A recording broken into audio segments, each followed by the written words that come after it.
Hello, ladies and gentlemen, boys and girls. This is Jim for the Graybeard Podcast. Now, this is not like a normal intro to a video or to one of my podcasts.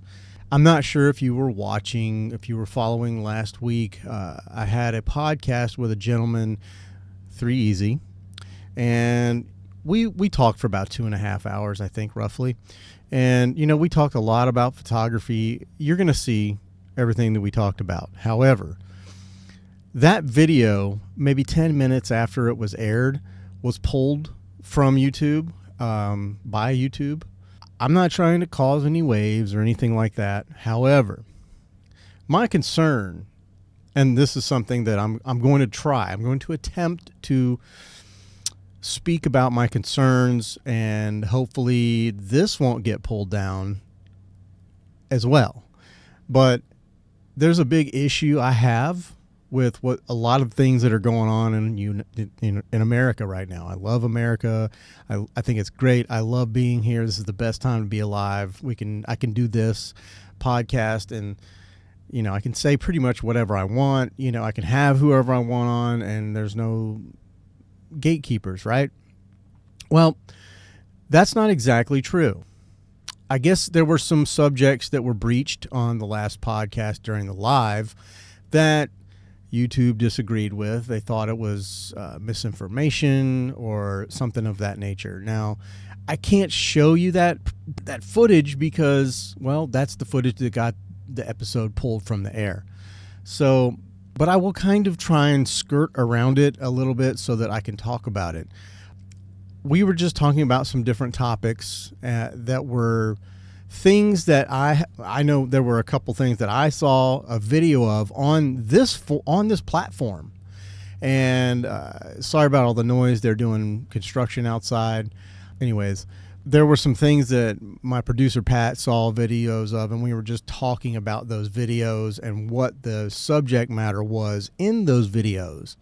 So just having a conversation about something that we saw is now considered to be misinformation, considered to be, I guess, I don't know, it's whatever they called it. Yeah, I believe they called it misinformation. I can't exactly recall, but they pulled my video. I got a warning on YouTube, and with YouTube, it's 3 strikes and you're out. So I never want to do that. I never do.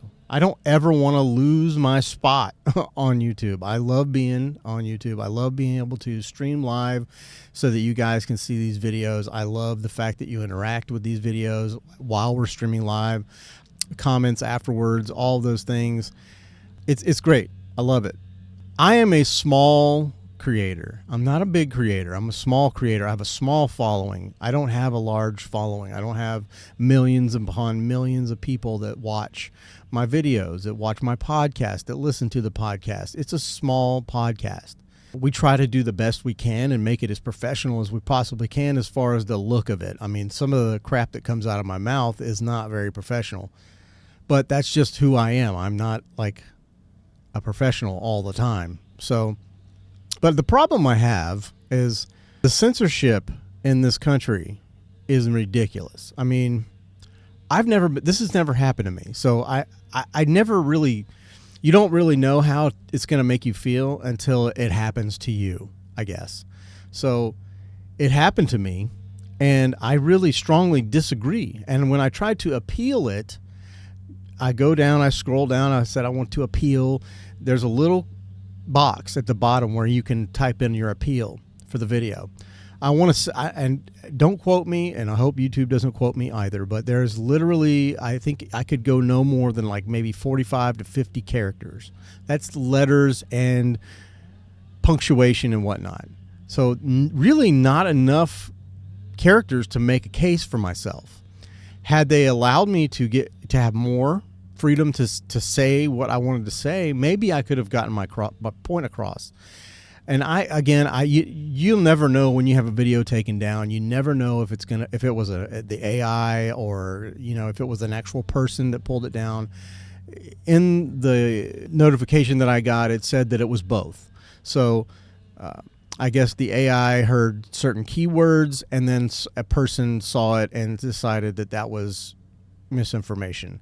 Now, some of these things were of the medical nature, and whereupon I did say, in the middle of what I was saying, I did say, I'm a moron. I'm a photographer with a podcast. I don't know what I'm talking about. Do not get your information from me. So I actually said that. It was like a disclaimer, but that wasn't good enough. So again, these were videos that we were talking about that we had all seen online, and I couldn't show the videos. They really don't like us to show videos on YouTube because it takes away from another creator's page, whatever. That also is kind of weird because you would think also that if I show it and you see it, you're going to want to go look up the original video and then they're going to get more views. That's just my personal opinion, whatever. But the craziest thing was just the fact that they didn't give me any chance to really not retaliate, but rebut their, or appeal, I guess is the correct verbiage, to appeal what was happening. And I don't think that that's fair to my guest. And so that's why I went ahead and I cut out those parts that I believe they're talking about. I cut it all out. So if you get all the way to the end of this podcast and you notice that there's a chunk, that there's a clip at the end, which I don't ever do.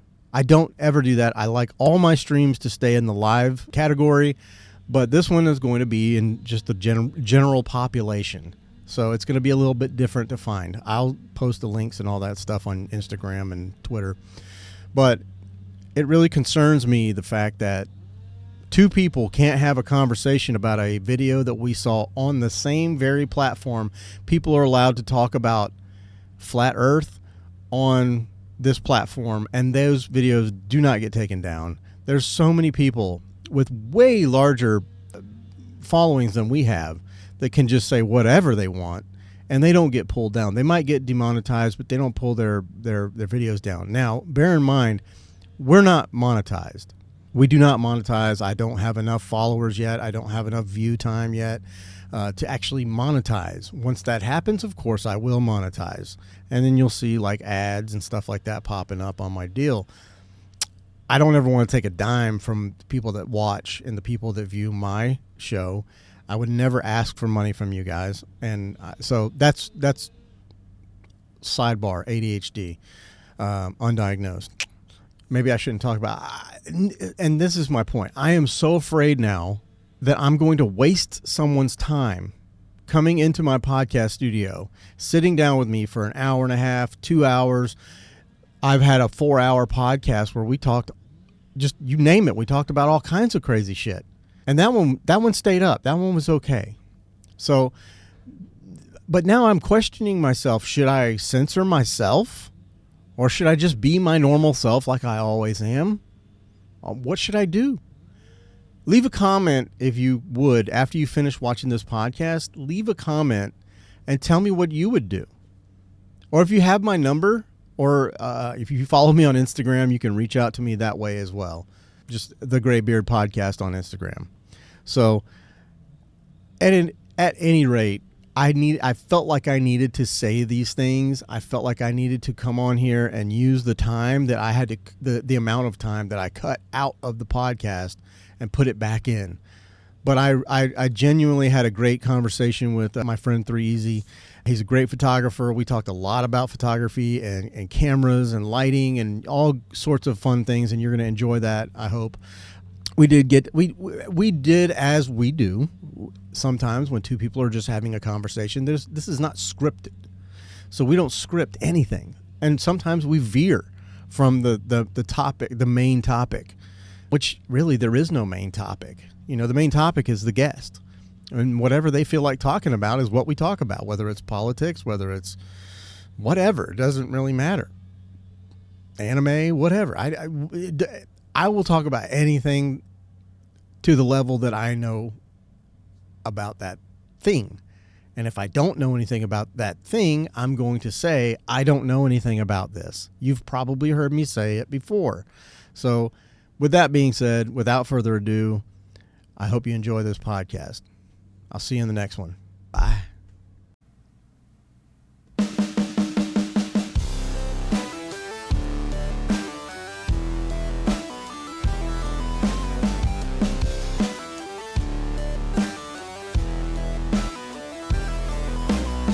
What's up, guys? This is Jim, and this is the Graybeard Podcast. And with me this evening, returning after an 8-month stint, Mr. 3 Easy. Yes, sir. Yes, sir. Yes, sir. Welcome, welcome. Yeah, it's good to be back. All right, you can shut her down. Maybe I need to do a little bit longer of an intro, right? Yeah, we'll fine tune it later. You didn't give him his applause. Give him his applause. Oh, yeah, hold on. Yeah. I need to get a better applause. That's so lackluster. It sounds like 5 people. Anyways, man, I appreciate you coming back and hanging out with me. And we've been talking about lots of shit already. Yeah. We did our geek out like early. We was talking about flashes and lenses and all the fun stuff. But we can talk about that a little more if you want to. But what have you been up to, man? Like, Oh man. like I said, it's been a long time since we really sat down and chopped it up. Yeah, I think through the process is like with the time frame that I've been gone, I think a lot has changed. Like, Yeah. I know I was moving to Orlando, Mm-hmm. and then end up coming back. Then end up doing Orlando, Tampa. Then end up coming back, and then I went to North Carolina. I was in North Carolina for like 6-7 months. Yeah. How'd you like it there? It's different. Yeah. I enjoyed it. I enjoyed it for sure. It's real country. Yeah. And I learned real quick that nobody know how to dress out there. they look good out there, but they can't dress. Well, how so, man? Like, what do you mean? Just overalls and fucking boots? No, I think it's just a fashion statement out there. It's just not there. It'd be a hit and miss. For Yeah, sure. I mean, well, it's a mountain town. you know? I mean, yeah. Because I know I went to a club out there called They got Club clubs? Love. Yeah, and they're all right. They're all right. Yeah? I can't complain about them. Yeah, I was shooting at a place called Club Love. Okay. And that's when I learned nobody know how to dress. I was just sitting there drinking like, what the fuck is this? Well, look, like, how were they dressing? I'm curious. I don't think I've ever been to a club in the Carolinas. Okay, like if you go out here, you can kind of get the feeling that people, it's like they took time out to really pick what they want to wear. Yeah, buck wild. Yeah, here, I mean, in North Carolina, it's like they get last minute. They just throw whatever. And just throw, like literally throw some shit on. Like some short shorts and a halter top and some flip flops. Yeah. Nailed it. Yeah. Sorry, North Carolina. It is what it is. Do better, I guess. But they look good out there. Yeah. It's a different vibe for sure. Yeah. And then with them doing the club events, well, I don't want to say I was working though, because I was just networking. Yeah. And that's when I ran into a young lady named Amaya, Okay. and she was telling me that she has a idea that she wants to start like a modeling thing, Okay. and TDA models, and it end up, really, I guess, kind of getting me out there a little bit more too. Okay. And working with her and her models, it's been definitely a pleasure. For Well, sure. that's good, man. Yeah, it gets good to network. So you met her in North Carolina? Yeah. Yes, sir. Is she staying there or? Yeah, she's staying there. Okay. She's basically based out there. I know they going to New York Fashion Week coming Oh, up. cool. So, Cool, I'm trying to get them to come to Florida. Okay. So I can kind of show them around Yeah. and actually show them how to like really get some really good beach pictures. Freudian slip. Oh God. That's good, man. Yeah, I think didn't Jen say she's going to New York Fashion Week? Mm-hmm. Yeah. Yeah, I see a lot of people going, which is really good. Yeah. Which is really good. I know you saw the all the guy love between me and Russell earlier. But Yeah. he sent me a fucking video, like in my messages, that was similar to the one he posted, but he was like, he did like his Beetlejuice, and he's like, I'm wearing your swag, and I thought it was really cool, man. I mean, like going to a big event like Miami, or is he in Miami? I think so. Fuck, I think I said Miami, or was it New York? He might be in New York. I have already forgotten. Youth is lost on me. It's gone. And at any rate, but he's at some huge fashion show, and he's wearing my Graybeard shirt, and I was like, motherfucker, that's dope, man. Yeah. He told me he was gonna do it. I just was like, dude, you're not gonna wear that, and he fucking did. See, that's the type of stuff I like. Yeah, that's support, man. Yeah. And that's what I'm all about. That's why I do this. Is like I want to support the people I like. Oh. My friends. But really, it's just a chance for me to like hang out with dudes and ladies. I'm just saying people. When I say dudes, I call everybody dude. It's just kind of Florida thing maybe. But anyways, I mean, just chance to hang out. Yeah. So You said TDA modeling. Yeah. Yeah. Yes, sir. Okay. How many models they got? Stop saying sir. Oh, Jesus, it's just I feel like your dad. It's that country. It's that country. I You've been in North Kakalaka too long. I lost count, honestly. Yeah. They started adding a couple people. Like even when I was there, I Yeah. think when I first got on, it was probably like 5 or 6 OGs, Uh-huh. and they started adding more people. That's cool. Um, And you've been shooting with all of them? I tried to. Well, they're all in North Carolina. Are Yeah. they strictly staying to that area, or are they spreading out? yeah. Eventually, she's gonna try to spread out, and I've been telling her it'd be wise for her to do Mhm. so. So she in the future, she's Yeah. definitely trying to. And I told her I'll be her Florida connect too. So. I was going to say, what kind of connections does she got, like, to help these girls out? As far as in depth, I don't know exactly. Uh-huh. I'm just a photographer. I So- just so I'm- pushed the button. Yeah, so I mean, I'll give her advice on certain things, Mm-hmm. but as far as like what she got going for her business, I'm there to give advice. But Yeah. everything I like to, this your stuff. Yeah, And then she ran it pretty good. yeah. Yeah, she ran it really good. I know she got them set up to go to New York Fashion Week. So Well, that's dope, man. Yeah. Yeah, I don't know what that entails. I've never been. I've never been either. I think Yeah. I got invited. I think was it last year, Mm. last year's on, and I said, "Can I bring my camera?" And they was like, "Fuck no," and I was like, "Fuck you." Well, then why would you go? Right, exactly. What's the no- point? Yeah, it's no way in hell I'm finna go and not have my camera. Yeah, There's I'm no not way. going to New York unless I'm doing something and getting paid for it. Yeah. I'm sorry. Yeah. I have no reason to go there. I'm not a fan of New York. I'm not either. Yeah, I'm not Country either. boy. you Yeah, know? see, I was born in Jersey, Okay. so I'm used to like the city life. Mhm. But like since I've been out here, Isn't there like a rivalry between Jersey and New York? Or is it- yeah, it was crazy. It was crazy because it's literally right across the bridge. Right. Right across the bridge. Right. But I mean, I don't know. To me, it's all They talk shit. Yeah, I hate to say it, but to me it's all slums. I'm not gonna lie to you. Just being around in that area is just the city life is completely different from country. Yeah. It's I don't enjoy it. I like the driving. Yeah. I love the aggressive driving, but Really? living wise, yeah, I drive hella aggressive. Yeah, but I've like when I was married, we went to Chicago, and I'd never seen downtown Chicago, and I guess it's similar Yeah. with the aggressive drivers and whatnot. And she goes, I was like, "You want me to drive?" She goes, "Fuck, no, you don't know how to drive in downtown Chicago." I was like, "Well, I barely know how to drive in downtown Jacksonville." So yeah, you go ahead.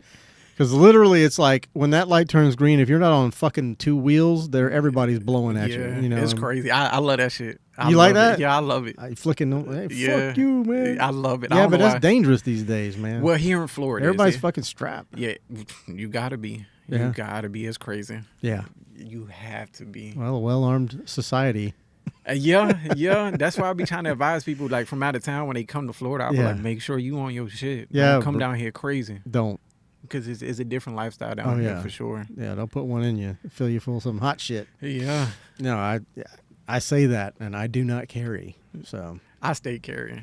Yeah, I stay carrying. You. Yeah, even like I use the car because being that I'm working, when it comes to like laws for photographers, Mhm. you can kind of get away with a lot. As long as you're not drinking, uh-huh. you can get away with a lot. So like inside of clubs, yeah, I'll be sticked You, up. you packing there Yeah. inside the club? Yeah. If What? I don't, like I know Medusa when I was working Medusa, Uh-huh. like I know the security guard, and he had an issue with me bringing in the club. Uh-huh. So what I do is when I walk in, I kind of hand it off to him, Okay. and then when I come back out, He hands because I back. don't want to be in the situation that I'm, in between Something leaving pops off. Yeah. You ain't got nothing. Not a damn You just thing. throw your fucking camera at them. Yeah, and be screwed. So I always, especially in Florida, when they pass that law that you can carry, Uh-huh. Mm-hmm. it's not a single moment. Yeah. That's a concealed carry, right? Yeah. Well, now it's permitless. Yeah. Right. Yeah. As long as you're not a felon, you can carry it. Right. Now. And Correct. as long as you don't have your weed card. Oh, no. Oh no, they just passed it that you can actually have both now. Is that right? Yeah. Well, Yeah. hot damn. I think you have to get your weed card before you can get your permit card. Yeah. So you still have to get a card, though. Not the. It depends. Like a concealed carry or whatever, a card. In Florida, it doesn't really hold any weight, but when you start traveling to different states, then that's when yeah. that kick in. Because a lot of different states will carry that. They'll honor it. Like when I went to North Carolina, I couldn't bring mine. Like I literally had to break it down. Like Really? I called like a gun class, and they was like, I advise you to pull over right now. and put it in your trunk. And I had my work pickup truck. Oh, I ain't had no trunk. shit. So he was like, "Well, you need to break it down." So I literally had my Completely took it apart. Yeah. Jesus.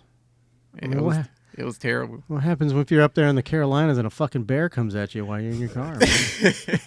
Stay in the fucking car. Hey James, I don't mean to interrupt. Yes, you that do. camera keeps going out of focus on him a little bit. Just FYI. Probably that hat, Bill. I think it's because it zoomed out a little bit too much. Is that better? We'll see. Yeah. I think that. Can you move that water bottle up just a little bit? Right. Oh, you think it was focusing on a Yeah, bottle? It was yeah. grabbing that. I just didn't want it to do the whole time. Oh yeah. Perfect. Thank you. Patrick's such a perfectionist, Ah, and that's why I love him. We'll have a good podcast because of that. hell yeah. Can't have 3easy being fucking out of focus. Nuh-uh. Not on this Canon camera. Hell no. Talk shit about that Canon camera. Yo, I don't understand the beef between like Sony using the Canon camera, because to me it's all the same to me. I think if you take a good picture, you just take a good picture. Yeah, there's just different shit, different sensor. Canon makes their own sensors, so the Canon purists, Yeah. they're like, we make our own sensor. Where so does Sony. They Yeah. make their own sensors, and they sell their sensors to Nikon Yeah. and probably other people too. But I don't give a fuck. Yeah, If you're creating and you're having a good time, and hell, if you're getting paid, Yeah. I think it's great. Yeah. Do it. You know. Yeah, I never seen it. Like, I always see it on social media. Yeah. Like, people beefing over it. I'm like, I don't give It's a dumb. fuck. Like, if your work is good regardless. Yeah. I mean, shit. My friend Barry, I don't know if you follow him or have seen him. He shoots a lot of film. Yeah.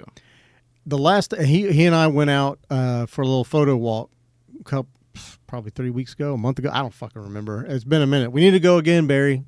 And if you want to go, you're more than welcome. We just kind of go out to Green Cove, just around the water and shit like that. We just shoot landscape or whatever the fuck you're wanting to shoot. Just shoot it. Whatever your eye pops up on. It's actually like that day for us. Not to get sidetracked, but it was really like it was kind of like therapy. Yeah.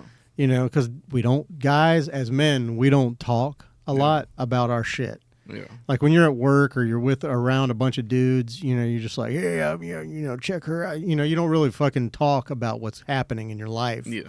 But for that day, like we just kind of shot and talked about all our bullshit, and it was so therapy. And I felt so good afterwards. I got a couple of good shots, but he was shooting. He had 2 cameras with him. He had a Fuji, I can't remember, but that was a digital camera. But he also had a camera that was 3D printed. Really? Yeah, it was a film camera that was 3D printed. He had to get like hook up the little cable to release the shutter and all this stuff. That's crazy. Yeah, That's man. crazy. Yeah, and I think he got some kind of like a Mikey lens or something like that adapted to it, and it's full manual. There's no auto, nothing on it. Yeah. But it's probably like probably has like 2 megapixels. But there were some good photos that he took, man. He took some great pictures. But it's just like it doesn't matter what you're shooting on. It's, I guess, a long way around to that. Yeah. But yeah. I think when it comes to that creativeness is what's gonna come in play. Oh, yeah. No matter what you use. Composition, lighting, if you know all that shit, it's you people will overlook a grainy photo or whatever. Which Oh God, because I remember last time y'all was talking about the well, how can I say, like the when they shake the camera. oh yeah, the blurry photos. I fucking hate it. I know last time I was like, I'm open to it, Yeah, but yeah. I seen so many people do it. I was like, man, this My shit, boy Nate does that a lot. I can't get into it. I Yeah. don't like it. I tried it and I was like, fuck, I can't. There's certain ways to do it where it looks cool. Yeah. I think at a wedding is not the place to do a I fucking. agree. I think I you agree. just look like you fucked up. Yeah. But like if you are like, say you got a guy that looks like he's running and he's perfectly still and in focus and everything else is blurred around him, like something like Yeah. that is cool. Yeah. Or like I don't know. We used to try to like get like do cars, get like the Yeah. front half in focus and the back half blurred, Yeah. and you just play with it. Like it's an actual technique that I learned in high school. Yeah. They made us go out and practice it. But it wasn't something that I would implore like at a wedding or anything. not professionally. I don't think when it comes to that, because I had like when I did my first wedding. Yeah. Last month, and that wasn't even my mind at all. I like, no, I got to make sure everything. Did no one ask you? Can you do a fucking blurry photo? Now my homeboy, because I did it with my homeboy. Now he asked Just me to imagine do that's how he some- sounded. He wanted me to do some motion pictures, but even then I was like, I tried my best on it, but Well, like I wish I could fucking find him. It's a guy. The photographer's name was. I'm gonna probably fuck this up, but his name was Dennis Ho, I think. Don't make your insert your jokes here. He was an Asian guy. His name was Dennis Ho. But anyways, he might have been a hoe. I don't know. But when I was in a band, he was really fucking good photographer, and I think he was shooting film, and he took some pictures of the band, like the guy, like it was just, I can't describe it. Like it's like motion. Yeah. You know what I mean? But it's like everything around us, like the guitar head was blurred, and like the I don't even know what the tuning pins or whatever you call them, they're like glistening from the lights, and they're like leaving trails. But the person was perfectly in focus and still. Yeah. And like when I was playing drums, so like even my arms were in focus, but the sticks were blurred, and like my cymbals were shimmering, and it was just some of the baddest like light trails everywhere, dude. I was like, I want those fucking pictures. Yeah. I want to get them, but I can't get a hold. I've looked on fucking Instagram, Twitter, everywhere. The dude just dropped off the face of the fucking earth. Last time I heard, he was in New York, so he may not even be shooting anymore. Who knows? He might be in a film now, filming movies. But I get those damn pictures. I'll show you, but no one has them. No one. Elliot stopped in. He said, "There's no beef with Canon. It's the Sony users who always have something to prove." Hey, all right, Elliot. Now I know he's joking. Yeah, most people don't give a fuck. And for those the ones that do, they're just I think it's something wrong with them. right. I don't want to associate. Because if you really look at it, I mean, between Canon and Sony, they're still expensive as shit. So if you spent your money on it, regardless, I mean, I'm gonna have respect for you, because not your average person is gonna spend $2,000, $3,000 on the camera at all, No. unless you really love this. Well, I mean, if you're making good money and the camera's going to pay for itself and it's an investment, Yeah. I get it. Like when I get ready to get rid of this one, I eventually will get the R5 Mark II. This is the R5 version 1. And I thought about getting the C, which is more of a cinema camera. It's got a bunch of fans in it to keep it cool. Because while I was filming at the JFE, just coincidentally, about 3/4 of the way through the show, my shit started overheating. But I was shooting slow-mo, like 120 frames per second, and I was shooting for way too long. So like every every second is like 7 seconds, I think, something like that. I can't remember the breakdown, but Russell likes to school me on that. But it takes up a lot of fucking, a lot of your chip that's in there, your CPU or whatever the fuck is in there, Bandwidth. your little brain of the camera. I'm an idiot right now and I can't think of words, but it takes up a lot of power in your camera, and it takes a lot of space, memory as well, and that motherfucker just overheats. And I only brought the one fucking camera like a moron, so I could do no shooting, no nothing.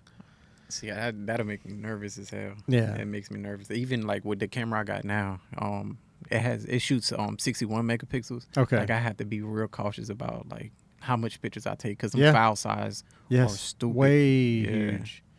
And you know what's crazy? The more megapixels these cameras get, and the larger the fucking file size is going into the Lightroom. Yeah. And then when you start adding in all the, the masks and all this other shit, just in Lightroom, it's almost impossible to fucking export your damn photos anymore. It takes a minute. Yeah. Like, I mean, that's why, I bought this thing, the little pro grade, it's for the card.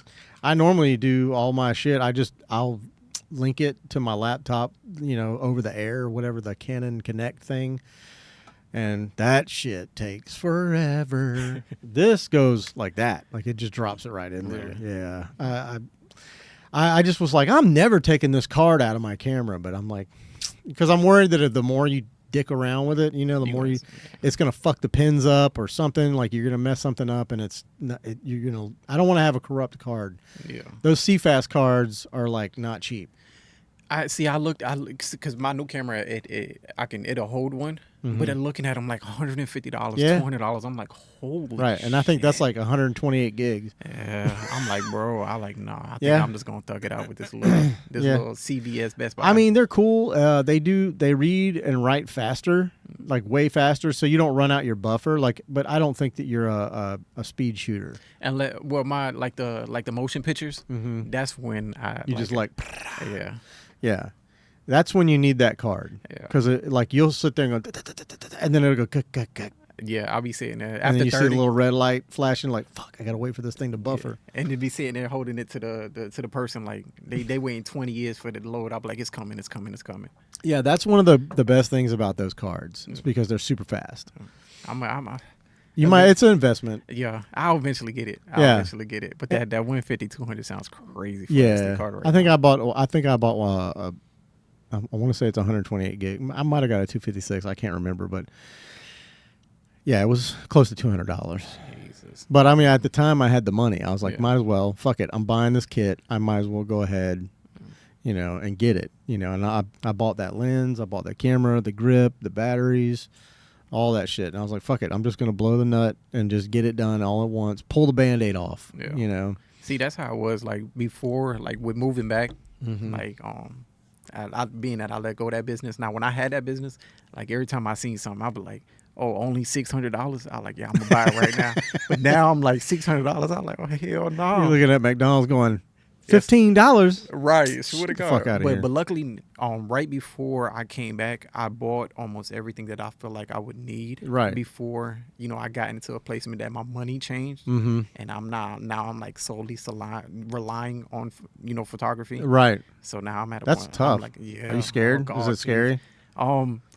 Somewhat, yeah. I think now it pushed me to really more start engaging and trying different avenues and as far as networking. Right. When it comes to photography, to meet people so I can get different kind of work. Right. Cause it feel weird. It feels like you're out there in space with nothing holding you. Yeah, cause I say in North Carolina, I average probably like between $2,500 to $4,500 a week. Okay. So now they're coming back to like really dealing with like people like, oh, you tell them, oh, a photo shoot $200, they be like, oh shit, that's too much. I be like, what the No, it's fuck? not.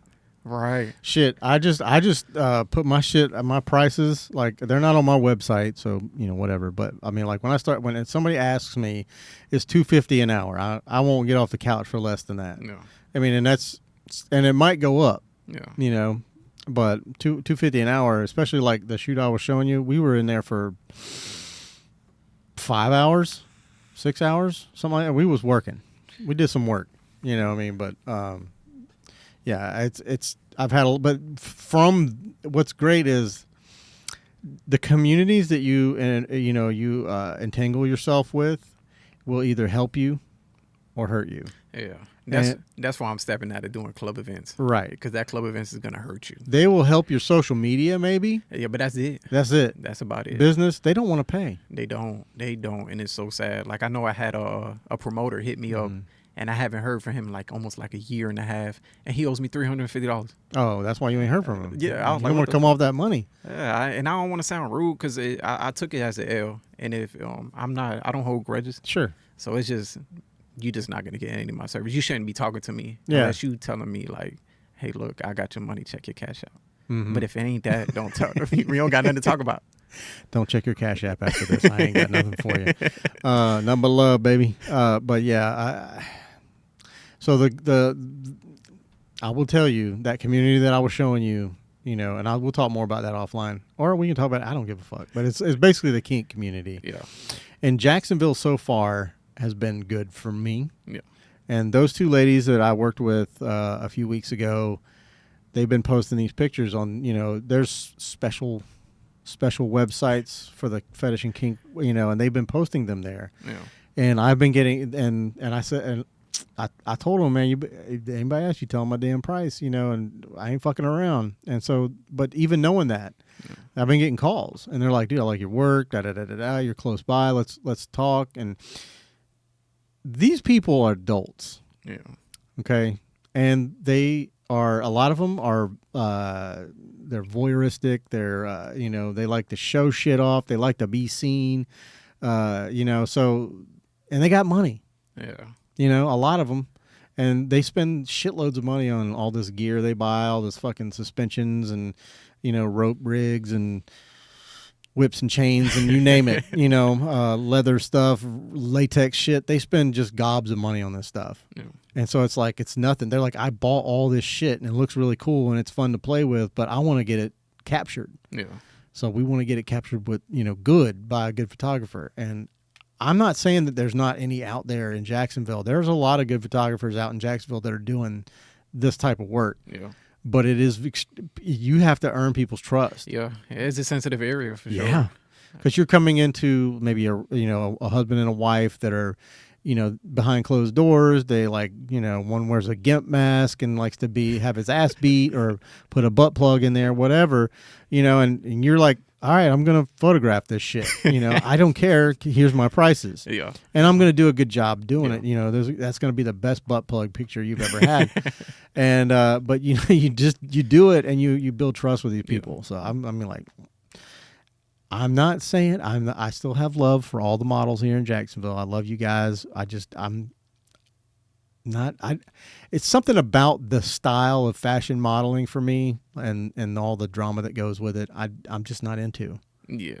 I think I kind of have the blessing of staying away from that because when it comes to like shooting, I'll always be like, okay, we're going to go off your outfit. And then I'll be on like these clothing websites for women. And I'm like, oh, this will go good. What you think about this? So I'll send them outfits and kind of help them out. So that way we're not in a situation that you got this ugly ass Guessing. outfit. Yeah. And then I'm sitting here looking at you like, what the fuck is this? Yeah. It don't match you at all. It looks horrible. Right. I've seen it. I understand I know exactly where you're coming from. Because not everybody has that fashion statement. Mm-mm. No, nobody and it's understandable. Not everybody is good in that area. Yeah. So I'm not. I see what you just said. I could not do. Really? No. See, I'm really good at it.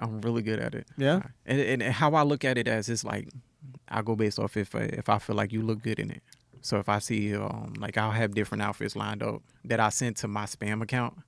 So and then it just that way I don't lose stuff. Yeah, yeah. And I don't got like 20 million windows open up in my phone. Yeah. So I'll save it to myself. And then like when somebody be like, well, I want a book. And they're like, well, what kind of book do you want to do? What kind of style? What kind of shoot? And instantly when they be like a beach, I like, okay, here goes some beaches. Yeah. And it always works out. Like I know the one I just did, she actually picked her own outfit and it turned out amazing. Yeah, a lot of times instead of me sending them stuff, I'm just like, before I get there, lay all your fucking outfits that you're going to wear on the bed.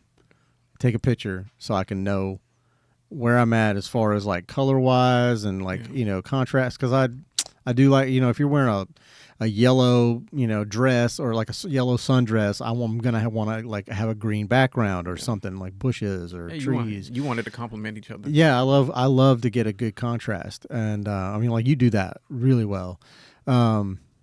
But yeah, that's pretty much the closest I get to having any input on the outfits. I just kind of take what I can get and go, all right, I can work with this. I think. Sometimes you just can't. When they got ruffles all over the place and like, what the fuck is that? I remember, I'll tell you this. I remember I went to book with this girl.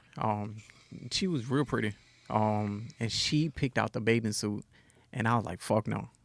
I like, not at all. And she showed me like, because it was an all white bathing suit, but on the breast it was like a upside down cross, and like in the her bottom it said like sinful lust, and I was like, fuck no. I was like, it's no way in hell. It's not a fucking way in hell I'm shooting you with this. Yeah, well, then you might not want to get into the kink community. They do a lot of that. It was, I think for like what I was going for, it didn't match. For the look you were trying to get. I was like, nah. And I'm real big on like I love collaborations. I like, but it has to make sense. It gotta be where we meet in the middle. I'm just not gonna just give you free range and let you do whatever you want. Now, are you doing mood boards and shit? Not yet, no. Not really? Yeah, me neither. I keep hearing there's a lot of photographers that do. They're like, oh yeah, man, I use mood boards. I send my clients mood boards. I'm like, I don't have the fucking patience to go on Pinterest and start pulling shit and tacking it together on a fucking scrapbook. You know, I just, Yeah, not at all. it's Yeah, not what my I gig. yeah, what I usually do to kind of get ideas of what styles I want, I follow a lot of photographers, and like I kind of piece. I like, oh, that was kind of nice. So I take a piece from that, and then a piece for somebody else, and I'm like, let me see what it kind of do, and make it my own, and bring it together. And that's how pretty much I did all my shoots as far as creativity Yeah. was. Yeah, man, I'm gonna tell you, I've noticed like the last time we hung out, maybe it's because we ain't ever really hung out outside of here, Yeah. but like it just seemed like you were, and this is changing gears, but I'm just like your energy seemed different From the what you mean from when you were here the first time. Oh, I ain't gonna lie, I was zooted. I was zooted as hell. I was so high out my ass, I didn't know what the hell to do. I was sitting, when I went back and watched it, I like, damn, I sound like Kodak when his mouth was locked off. I was like, damn. I like this. I made it a goal this time. That's I ain't- funny as shit. No, but like at the JFE event, like you were like excited. You were, Yeah. you had high energy, and I was just like, it was. Now it's coming together. You just put the equation together because I'm like, this motherfucker was smiling. Like when he came over here for the interview, he was like, yeah. it was Yeah, just I like was- real I chill. was zooted out my head, and it Well, was that's crazy. good to know. I don't. Hey, I don't blame you. If I could, I would, for sure. Yeah, I was so mad at myself when I went back and looked at it. I was like, what the fuck? Nah, man, it was a good interview. It was good. I enjoyed it. I went back and watched it again today, and that's why I was like, oh, I need to use that clip that I made before and throw it back out there. I was gonna make another one, but I was like, I was at work. You can't be doing that shit at work. Yeah, I mean, I work that regular. I have not pulled away from my job. it's scary. That's I'm the not gonna lie. scariest thing It's scary for as a hell. fucking photographer is like actually taking that step. Yeah, I know. I like talking to a lot of photographers because they will ask them, they were like, how you get to a point that you just do solely photography? And I was like, shit, in my head, I'm like, I'm not even at that point yet. Because in my mindset is you have to build up enough clientele behind it to support that. Yeah, And then your tax bracket changed completely. Yeah. A lot of people don't understand that. Once you drop into that LLC or that corporation style, it's like you paying that full 35% on taxes. So that's why a lot of people don't get, oh, your prices are too high. Well, I got overhead. I got to pay taxes. yeah. It's This not is a like- business. This ain't. yeah. And people don't understand that until they step into doing business themselves. Then they be like, okay, I understand why the Yeah, prices it's an is higher. LLC, not a corporation. That's another difference. Yeah. Independent wealth, man. We'll get there one day, but no, that has been the fucking stick in my craw, man. That has been the one thing that's taking that leap. Yeah. I've been close a couple of times where I'm like, I think I could do this. I think I could do this. I had like, a couple of weddings lined up. I had some other shit lined up, and it was like I was booked out for a couple of months in advance, and I was like, is this enough? Is this going to be enough? You start doing the math in your head, and you're like, Yeah. is this going to be enough? Like, I don't know. And then you start thinking about it, you're like, oh shit. On paper, you're like, I think this is more than I make now. Yeah. But then, like you said, when you start hitting them taxes and paying your taxes, you got to buy your own insurance. Ugh. It changes everything dramatically. Right. Dramatically, which is crazy. People still trip on my prices for photo shoots, and I feel like I'm cheap as hell. No, you do a good job. You do. I for sure. I would urge you to charge more. Remember, and this is something I believe. And like I said, I started charging more than I was, and I will eventually start upping the price, and but the more you charge, the better clients you're going to get. Yeah. People that are like, I'm paying you this much money. I'm not here to fuck around. Yeah.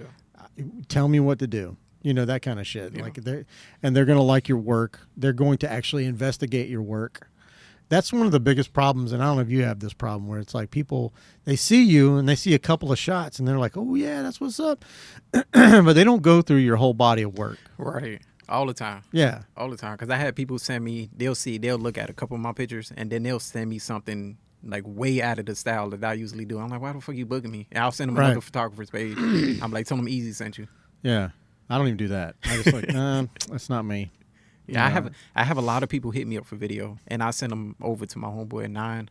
Like what He's- kind of video? Like they want like music videos or just like instead of like, you know how when it comes to like BTS type style videos, and I'll just send them over to him. I send him. You need a some lot of them. BTS shit. You send them to me, bro.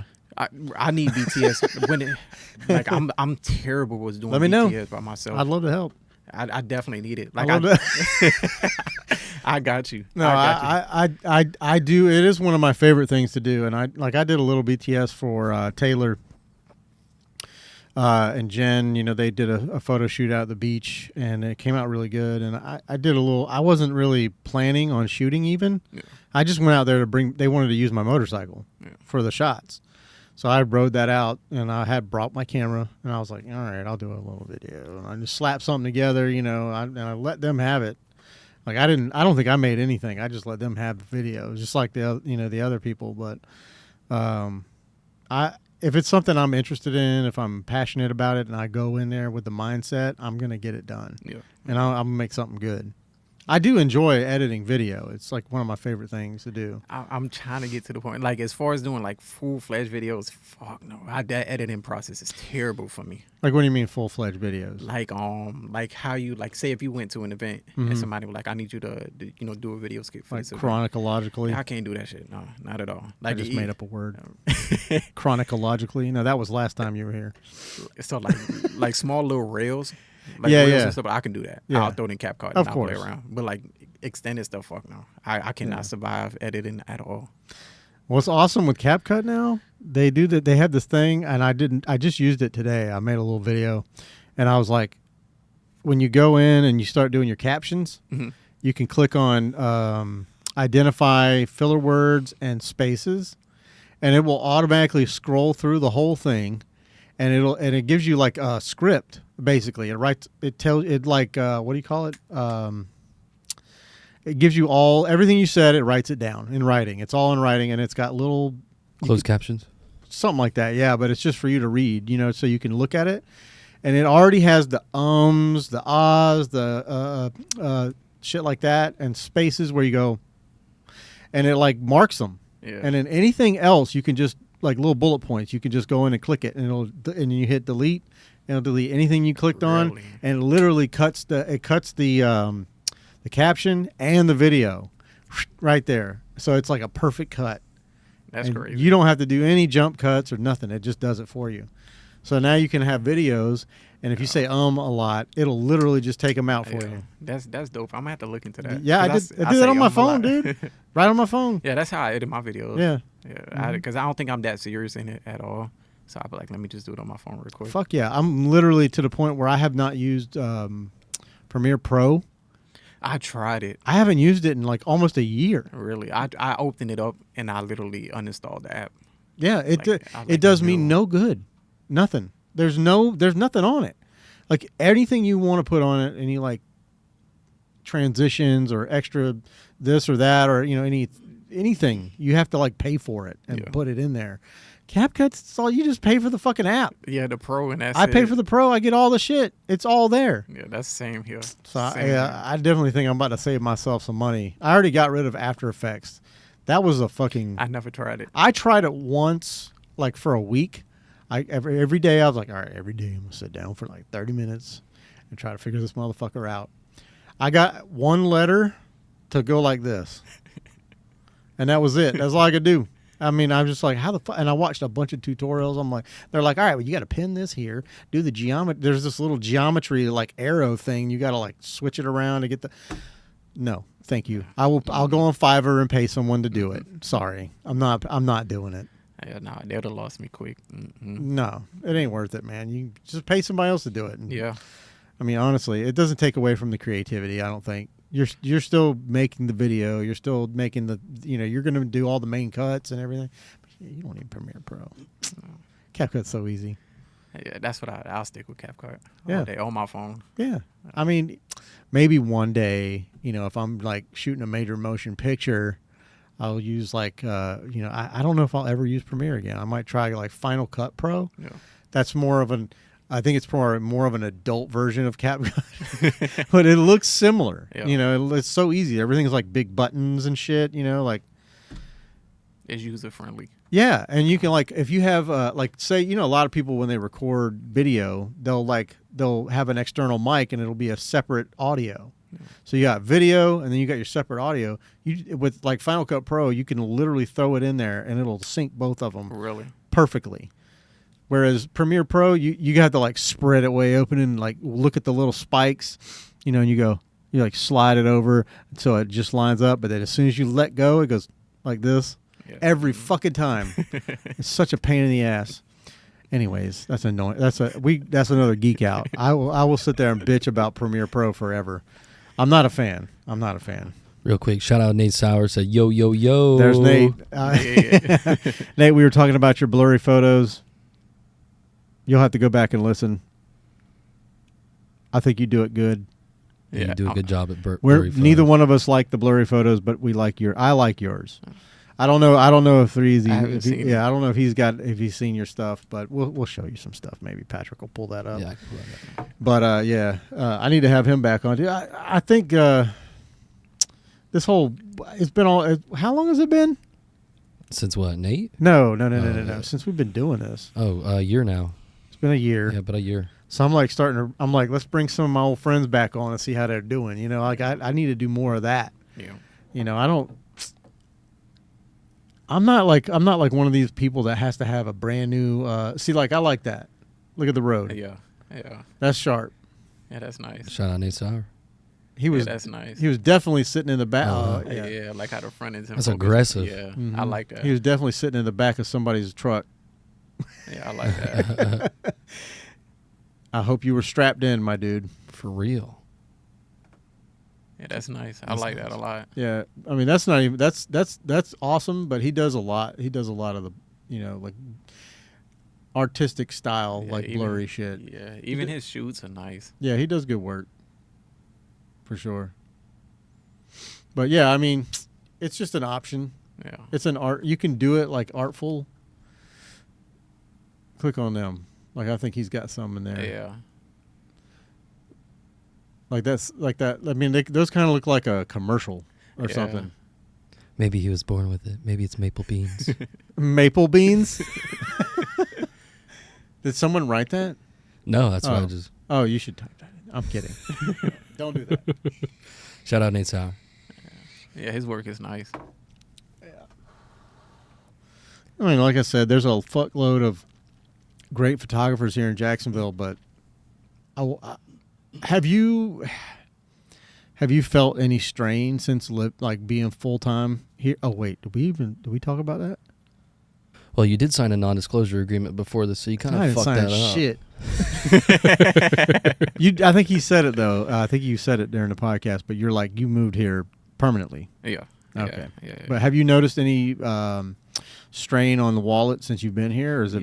Yeah, definitely. Yeah. Yeah. It's completely different from making, like thousands in a week to, trying to survive. It's crazy. A couple $100 a day. Yeah. Right. If you're lucky. Yeah, I know right now a lot of the income that I'm getting right now is from like editing other photographers' photos and stuff like that. Okay. Which is crazy because I don't think my editing skills is that good yet.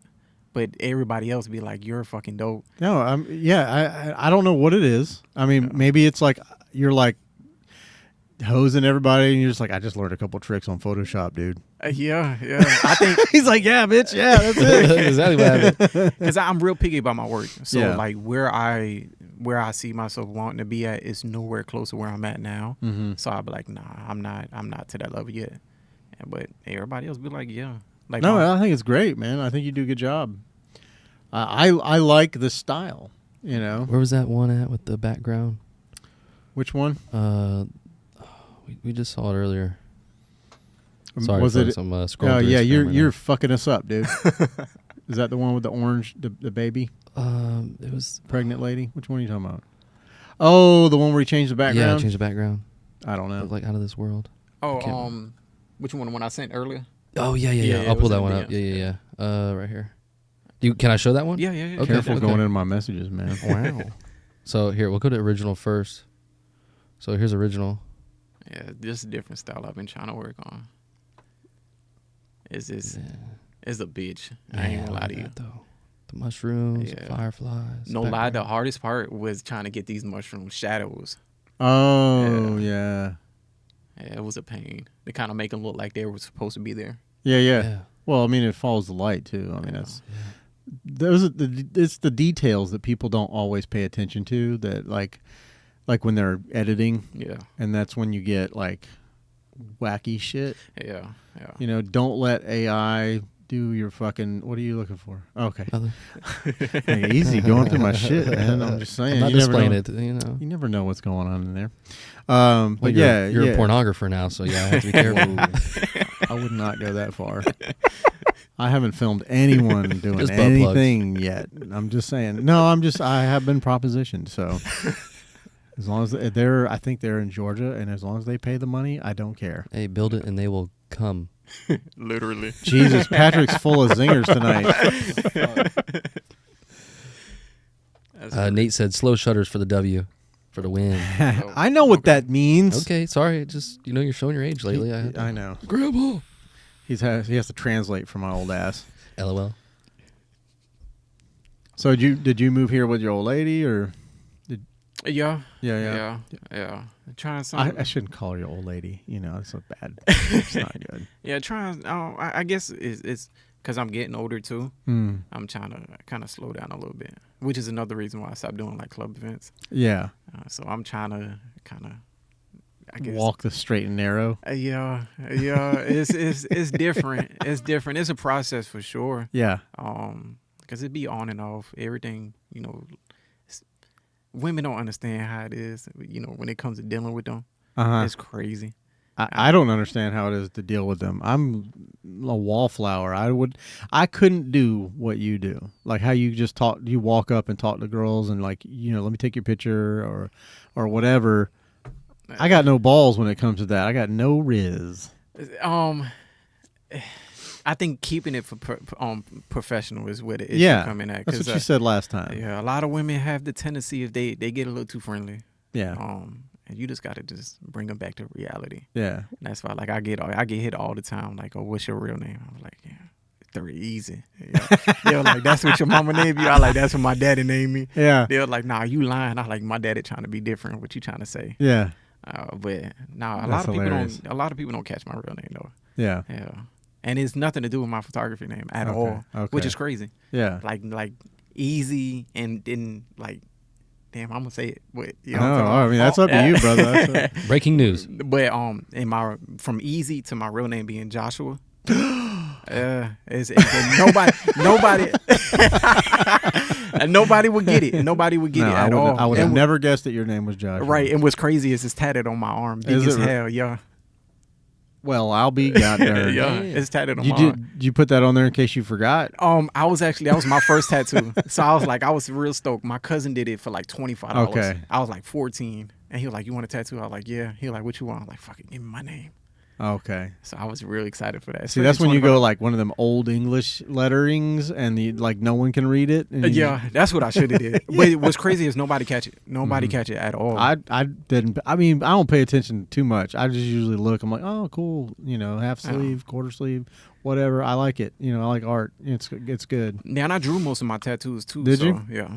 I didn't know you drew. Yeah, you yeah. told That's me why, that like, last my time. editing, like, I have, I think it's called like a Wacom. Yeah, Wacom. Yeah, and that's what I use to edit. Does it make it easier? Yeah, for me, yeah. Especially being an artist, like with drawing and stuff like that. That's literally how I look at editing, and that's why I enjoy it so much. Like going out and doing the shoots, it's fun, but my favorite part, hands down, is the editing. Yeah, I think and they're not super expensive. The little Wacom tablets. It depends what size you get. Okay. Like I got the Pro, like brand new. It's like $350. Oh, really? But I'm a Facebook market fanatic, Same. so I found a guy selling it for $100. What? And I talked him down to $80. So I was like, yeah, we're gonna go. How ahead. big is it? It's mine's is about this big here. Like 13 inches, or okay. Yeah, it works wonders for me. Yeah, that's big enough. I mean, I wouldn't even need all that. I just need a little small one. Yeah. But like, yeah, it just seems like it would be better. Like when I had my my iPad, I still have it, but I'm locked out of it and it's old. Yeah. But when I had that, I preferred to edit with that and the pencil, that little Apple pencil. Yeah. I love it. Yeah. I love it. It's definitely a game changer. It's like better than your fucking finger on your fucking phone. right, or using a mouse. I cannot. Like, Yeah. It's hard, man. The mouse is too shaky, and your finger, you can't see where you're going. Right. That pen definitely give you a lot more control over Right. editing. And well, especially since it's off the screen. Yeah. You're like actually just looking at your cursor or whatever. Yeah, that seems like a much better way to go. I don't know if you've what are those things called? They're like little editing boxes. They have like wheels on them. And I know what you're talking you know about. What I'm I don't know talking the name of it, but I know exactly what you're talking about. I can't remember either.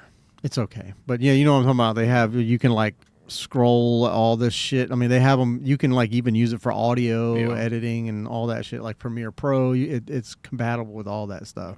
I think is it called the Loop or Loop? I can't give you the name. I don't remember, but it's something like that. But these people know what I'm talking about. You know what I'm talking about.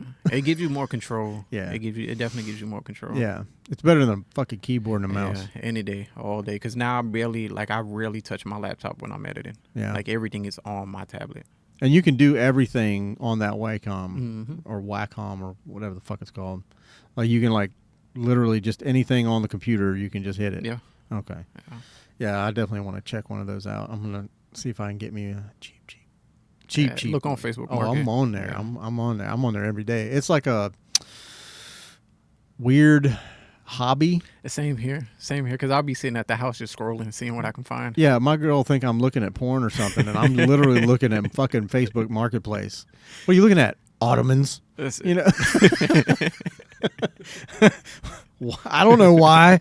It just came in my brain, and I just typed it up, and I'm looking, and look, that's a nice one. You know, what I mean, like, and of course, knowing I ain't got money to fucking be spending on none of this shit. Hey, that's how I feel right now. I'll be looking in my head like, damn, like, Yeah. Just window shopping. Yeah, pretty much. I mean, like we, you know, I think the last time you were here, we were just about to start the remodel, Yeah. and I got done, and I ran out of money, and I was like, shit, there's a bunch of shit that still needs to get done. So I need to get all that done before I start buying shit on Marketplace or anywhere else. I'll tell you one of my secrets. What's like that? when it come to like buying equipment, Afterpay. Afterpay? Afterpay. What is that? So it's like Are an we app. doing a commercial? I need to get paid for this Afterpay. Yeah, I do too. So basically, what it do is it'll break it down to like the 4 payments. And BNP, buy now, pay later.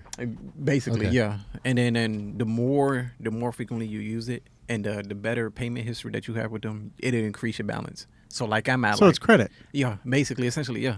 So Okay. like I'm at like $1,200 right Uh-huh.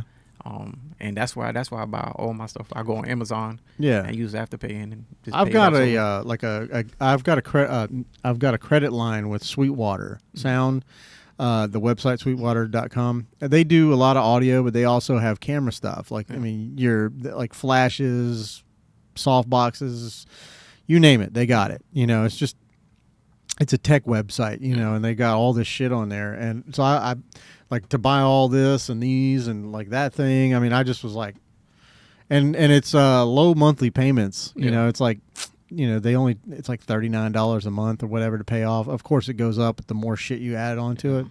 But still, like if my minimum payment's $50 and I drop $100 each month, Yeah. you know, You I'll can have pay that it. shit paid off Yeah. quick, and it's zero interest on that shit. So get it while you can. Yeah. But yeah, no, I try to stay the fuck away from credit, man. That has ruined my life, ruined it. But sometimes in this economy, man, you just can't. Yeah. You can't fucking help it. That's one of the other things that like I wanted, like talking about you going full time Yeah. in this economy, being a full time business owner out there, dick in the wind, all on your own. Like that, you know, like I don't know, man. I don't even know how to even phrase the fucking question, but it's just like that's got to be more scary than anything. Yeah. Prices are so fucking high right now. And everybody complaining about prices, Right. regardless of your prices. Right. No matter what. But Like everything's going up, and they think you should be right. You should charging. be going down. Oh, you okay? Yeah, I'll do your shoot for $50. Fuck Right. you! I can't even get DoorDash for $50. Right. Yeah, and it was crazy. It's like I said, like my prices for my shoots is cheap. Like I think when I was here, my prices for shoots were like $150. Yeah, I know. I seen you posting stuff like, "Come on out, beat shoots, 150." Yeah. But if you get like 3 or 4 people that And roll it up, stacks up. Yeah. yeah, it stacks, and that's good. But if you only get one or then none, you kind of just. That's why I'll keep it short. Yeah. But like my prices on my shoots now, it's like right now, because I'm just now moved back out here. No lie, it's like 200, 250. Yeah. And I give you 2 hours. really, And, yeah, 2 hours. still, And that's still cheap. That's a good price, yeah, for 2 hours. especially with the work you do yeah. and all the editing. And that's what skill. I'll be trying to explain to people. And like what I'll do is it's like all the pictures. You can keep all the pictures. If Mhm. you want them all, you can keep them all. And I'll give you 4 edits. Anything extra is like $10 an edit. And then if you want to bring a friend, say, What do you give them raws? no. I'll bring it down to JPEG. Okay, Yeah, when I export it but for what Lightroom. but they're not edited. Right. What I'll do is I'll They're do just gonna put a fucking filter on that shit and throw it on Instagram, anyways. Yeah, that's about it. That's about it. Do you tell them to not tag you as the like It- shot by 3Z, Yeah, so if- edited by you? right. So if like my watermark is not on it, nah, don't tag me. Okay, Yeah. Mm-mm. that makes But sense. if my watermark is on it, yeah, then definitely tag me. yeah. But Yeah, I've tell a lot of people that, like, if you're gonna do anything to my shit, yeah. But shot by me, edited by you. That's- yeah, I've been blessed to the fact that a lot of the people that I've been working with, they haven't done that at all. And then granted, I'll be in control of the pictures like entirely, especially when doing collaborations. I have full control over the pictures. yeah. When it come to posting, and then I never had an issue with none of that. At So all. you post it and then collaborate with them. Yeah. Or if they sometime, women, what I learned is women, they want to do the extra. Like me, all I care is about hashtags and then, labeling everything correctly. With it. don't work. No lie.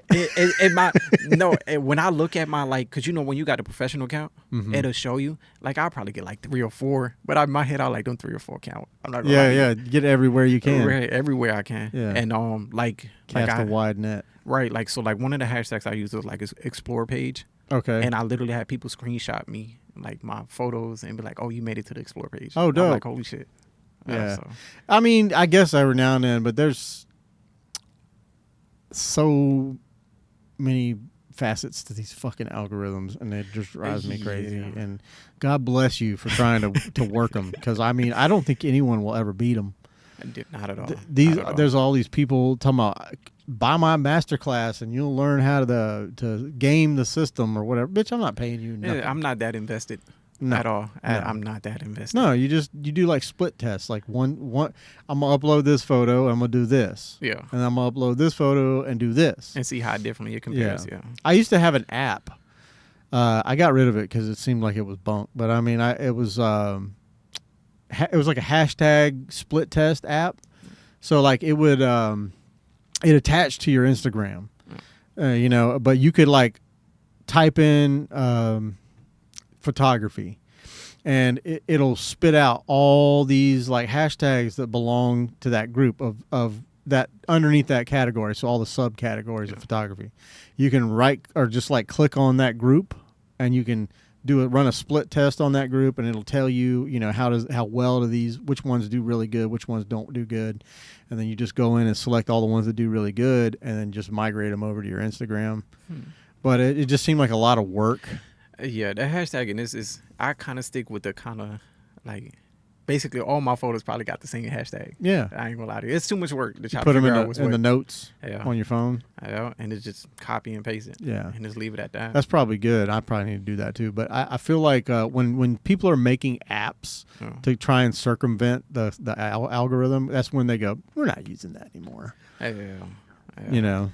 I honestly feel like, and I think this is true, all algorithms, like whether it's TikTok or Instagram, or it's all about the engagement, Yeah. comments. Yeah. That means more to the algorithm than anything, because you're an active account. People are actively commenting on your material, and they're like, they're engaged with you, and so they're gonna push yours up. Right. Because as soon as they comment, now their feed is seeing what they commented on, so it's Right. on their feed. Right. And that's pretty much the name of the game. How much of your content you can get on other people's feeds, Right. so that way you can get more work. Oh yeah. Like I definitely hashtags work on X, Yeah. on Twitter. They definitely work. I tried. No lie. I downloaded Twitter, and then all I seen was a whole bunch of pornography, and I was like, "Let me get the fuck out of here." That's why I'm there. I posted the other day. I was like, all this damn politics is messing up my booty pics. You know, I'm trying to see asses and titties, and is messing me up. But like, I typed in there something about. I made a post something about like, I don't know how I landed on the goth chick side of X, but like, I ain't mad at it. And I was like, but I hashtagged goth chick. Yeah. And it was like, and now everything in my feed, it's like politics left, politics right, goth. You know, and I'm not mad at it at all. I love it. You know, she likes it too. So I mean, I'm happy with that. You know, but yeah, Elliot chimed in. Oh, what's up, Said social media hat here. Oh. Hashtags don't expand reach. They just make it easier for your content to be batched with relevant subjects. If you want exposure, it's engagement with the largest being with shares, comments, and likes within a certain period, and whether the content is relevant with peers. Right. Yeah. Right. Yeah, Elliot knows. He's pretty good. He's a social media guru. Fanatic. Yeah. Yeah. Well, we talked a lot about it last time when he was on. But yeah, he's pretty good. He pays attention to a lot of that. Yeah, I be trying. I think sometimes I just get to the point that I'm like, I don't want to be disinvested. It's a lot of work. It's a lot of work. Like full time, like TikTokers and stuff like YouTubers. I be like, I don't know how y'all do this. Well, how much of the algorithm is like to drive advertisement revenue with that platform? You know what I mean? Because the TikTok. Not only that, but like if I'm engaged, I'm like, oh wow, I'm really liking all the content I'm seeing. All the while I'm scrolling through, there's advertising that I'm scrolling past. Well, I don't know if you guys have noticed on TikTok, but at the end of if you watch a video all the way to the end, the last like 3 seconds, there's an ad. Really? They have ads now. I've noticed that on Facebook now. It's happening a lot. Yeah, I noticed that on Facebook. It's happening, but it didn't used to be that way on TikTok. I'm noticing a lot more now. I think these content creators, they're actually saying, you know, they have like a business profile or something like that, and they have like clicked on advertisement, like to activate the advertisement, so they get paid every time one of those ad runs. Yeah. But it waits till like, and it pisses me off because they're like about to say the thing. You watched the whole 3 fucking minutes, and they're about to tell you what the fuck the thing is, and then all of a sudden, fucking ad. An ad. Yeah. And you can skip it. You can hit skip right away. Of course, it don't work right away. You hit it like 3 or 4 times, and then it'll fucking go away, and then it's like, all right, it goes to the next video, and you're like, shit, or it starts over. So it's just like annoying. But yeah, I've been noticing a lot of that too. But you know, hey, make your paper, boo boo. I don't give a fuck. You know, if that's how you got to do it, that's how you got to do it. I saw a dude on TikTok the other day. He's like, I'm not saying I know everything about a TikTok, but if you want to make a TikTok account that makes passive income, you know, like these what is it, the TikTok shops and all that stuff that they have where people are selling things on there, like they just find a thing on Amazon, make a reel about it, and then they become affiliates. Or like an ambassador. But I think if they get affiliates, then they get an affiliate link. And then they take that and they post it on TikTok, and they're like, "Hey, if you go to TikTok, go to my TikTok shop and click the link. And if you buy it, they get a percentage." But he was talking about he's like, I just started this like 2 days ago, this page, and it's already got over 50,000 followers and shit. And he's like, all I did, he's like, this is a Hayabusa. You know, he has a motorcycle. It was a Hayabusa, and he called it like a GRS or something like that. He called it something completely wrong on purpose. And he's like, dude, the comment section lit the fuck up. Yeah. And he's like, before I knew it, 50,000 in 2 days. Yeah. And I was like, okay, I can do that. I can piss people off. I can do that. That's easy. All you gotta do is just be insensitive. Yeah, I do that all the time. I stay pissing people off. I stay. Elliot also said, you can see your ad preferences and profiles in the settings of most social media, TikTok/Meta, where based on content you like or spent a lot of watch time, advertisers think that that's what you are most likely to engage with. You don't even have to like it as long as you spend a lot of time watching it. Right. Attaches to your profile as relevant content. Yep. Anytime you even slow down, like you'll be scrolling. If you go and back up or slow down, it's like, oh, they like that. Yeah. It's all about engagement. That's the name of the game. Yeah, they want. It's not just, you trying to get people to engage with your content, like the fucking. And this is something I talked to Elliot about. I don't know if he watched it, but what was that fucking? It was a oh my god documentary that I recommended that he watch. Social Dilemma? The Social Dilemma, and it was a guy that used to work for Google. Okay, that basically made this documentary, and he's like, I know how the system fucking works because I wrote the program, and he's like, everything, all of it. If you ever notice, if you set your phone down and you don't open it for 30, 45 minutes, you out of nowhere, you'll get a fucking notification, whether it's an email, Facebook notification, Instagram notification, Twitter notification, fucking, Angry Birds notification, or it's all something will get you to look. If all they want you to do is look at your phone, and as soon as you do, they got you, because now you're going to open your phone, and you're going to open that app, and then you're going to spend ungodly, who knows, let's just say an hour looking at that shit, and you close that out and go, let's see what's over here now. And then you'll end up spending. You're sucked in. Yeah. It's crazy, dude. Like it's a manipulation. It's literally like, and we are all trying to manipulate the manipulators to manipulate the people that need that are being manipulated. It's fucking nuts. This is why I try to stay the fuck away from it. Literally, like I give myself like a 10-minute window. Maybe 30 minutes sometimes, like on a weekend, to like get on Instagram. Like on today, I got on there a little longer. I made some posts and shit like that. But so I posted ghosts and I'm out. Yeah, see, I try to stay. I get tripped on about it being on social media a lot. I'll stay on Instagram. Like, I don't be active. Like, I'm not gonna go on my DM every time somebody write me. That's not possible. I'm not doing that. But as far as like engaging with people's stories, like I'll watch everybody's story and engage with people. Yeah. And that's why like my my followers was a lot higher, but I started removing people. Yeah. Because if I'm engaging with your page, and then I never see you engage, I'm finna get you the fuck out of here. Yeah. It's no purpose for you being here. Don't take it to heart, man. I don't get on there and engage with hardly nobody. If you see me like one of your posts, it's like, shit, okay, I came across his feed. Like, that's how it literally, if you come across in like the first 10 seconds, I'm like, scroll, like. And then I'm like, all right, let's watch a couple stories, and then I'm out.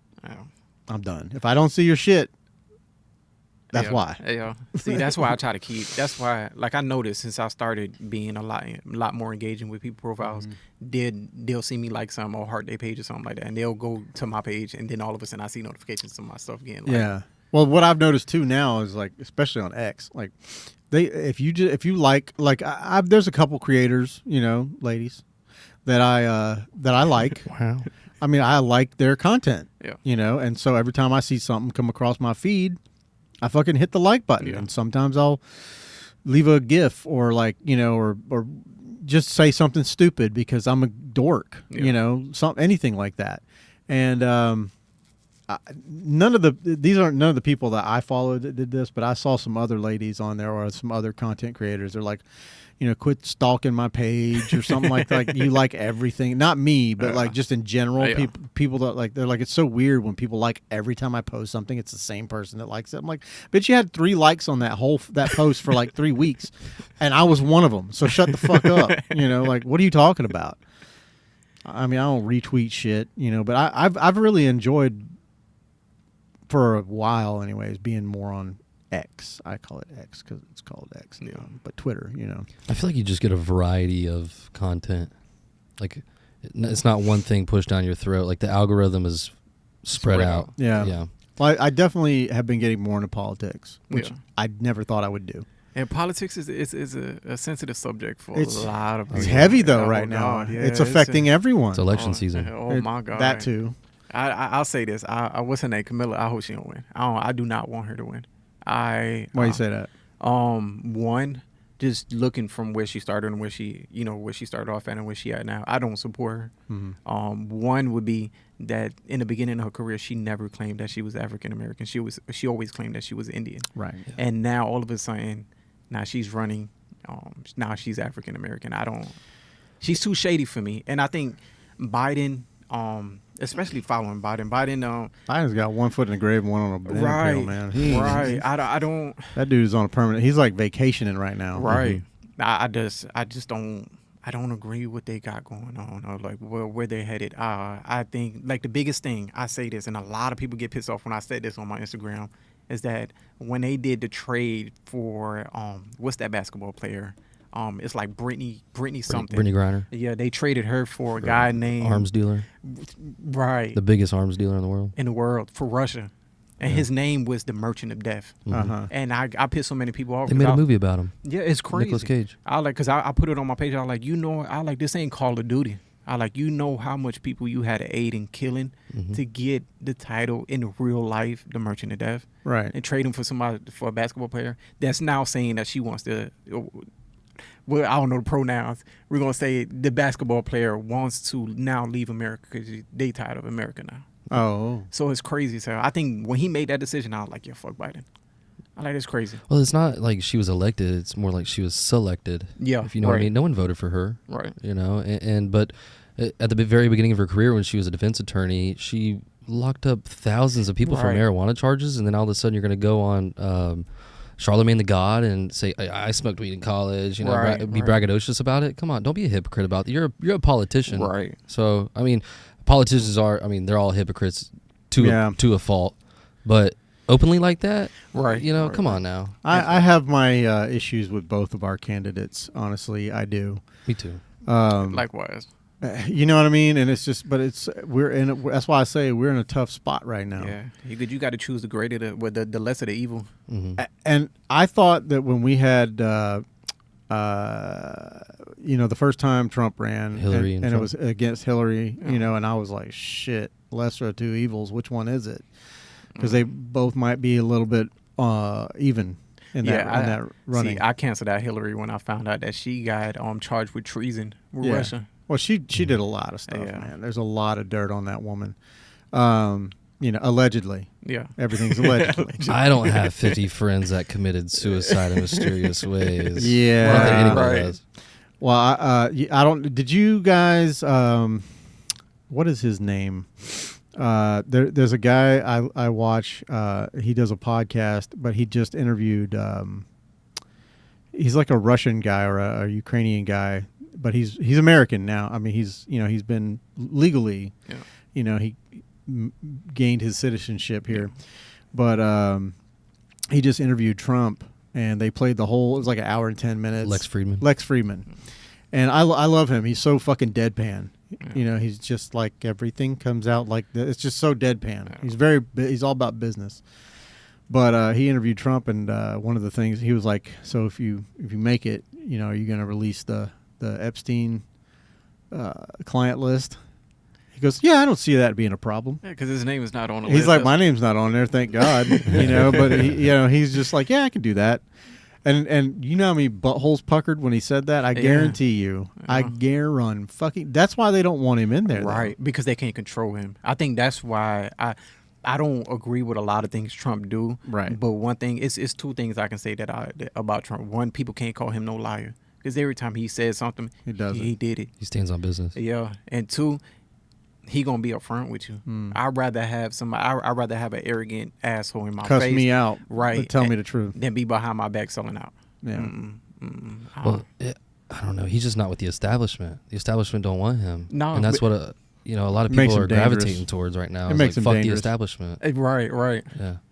As an adult, I mean, I have someone that's a homeowner. Yeah. Okay. This is the third home that I bought. It's the first one that I bought by myself. Yeah. First two, and I'm not bragging. I'm like, when I was married, we had dual income, and this was years ago. Yeah. Okay, so prices were way better. The cost of a house was way better. Yeah. We bought our first house, I think, for $97,000. It was a spec home, so that means they had a lot that nobody bought. Yeah. So they just needed to put a house on it. The builders built a house so they could get the fuck out of the neighborhood and go start the next neighborhood. And we bought that house for like $97,000, and we ended up selling it for like almost $2 million. Jesus. But yeah, I mean, but I'm just saying, like, so as a homeowner, especially the breadwinner. I take care of all this shit. You know, I mean, like on my little ass paycheck. And when you start talking about unrealized capital gains, I don't know if you know what that shit is. It's like equity that's hasn't even happened yet. Yeah. They want to tax you on that shit. 35+%. I thought it was 25. I read 35. Okay, well, I was told 25, but Regardless, my sources may be off. But regardless, 1 or 2% is if still your too house much. costs $400,000 and now, or you bought it for $400, now it's worth $500. Yeah. They're going to take 25 Oh, yeah. grand. You know, a year. Fuck, I can't live. Right. I know a lot of people don't be on this mindset, but I think, in my opinion, the best bet for America to get better is the overthrow of the government. My honest Easy. opinion. Let's Easy. fucking go. No kids. All right, Yeah. calm down. Allegedly. Sorry, there needs to be bloodshed, in my opinion. Yeah, my Whoa. honest opinion, I feel like the government been overstepped their boundaries. too far gone. Yeah. I mean, all this shit that's going on in Aurora, I really thought there might be some. And I've seen, and I don't know if this is, you got to be careful about what you see Yeah. and believing everything you see. But I saw a video of, you know, maybe 10 or 12 people running around an apartment complex. Could it have been kids? Could it have been actual, you know, Venezuelan, you know, I believe it gang is. members I believe it is. that took Yeah. over? I don't fucking know. I have seen a lot of videos of Yeah. people that live in that area that they are like, this shit's real. Yeah. Now, I just saw a video yesterday where it was a group of cops from Colorado that were actually at one of the. Now they said, I didn't see the sign for the not hotel, but the apartment complex. So they might have been somewhere completely different. Yeah. But they were going door to door and interviewing people and asking them, like, is this real, or have you been, you know, harassed or whatever? And people are saying, no, nothing. I haven't heard anything. I don't know what that's all about. Yeah. So I mean, it's like either there's actors in there, or they're at a different fucking complex, or Or they just scared. they're making it all up, Yeah. one way or the other. But then, you know, you see the Hell's Angels and the Outlaws. Did you see that? Mm-mm. Oh, dude, Oh, bro. this was over the weekend. There was a million fucking videos of these just motorcycles as far as the eye can see, and then they're like, this is the Hell's Angels and the Outlaws. They're like, we're going to Colorado and we're gonna straighten this shit out. You have Really? motorcycle clubs like teaming up together Yeah. to go kick these people out at these apartments that they took over. Really. Yeah. But I've seen the footage of them riding. That could have been old footage. It Yeah. could have been footage of, you know, Sturgis or you know, fucking any, you know, bike week in Daytona. I don't fucking know. Yeah. You don't know. You know what I'm saying? So like, and where are the videos? Because they've been gone. That was the whole weekend. It's Yeah, fucking nothing fucking certain. Wednesday now. I mean, you would think we would have seen some videos about either a bunch of bikers going to jail or a bunch of dead ass Venezuelans. You know, I mean, something. Yeah. I ain't seen shit.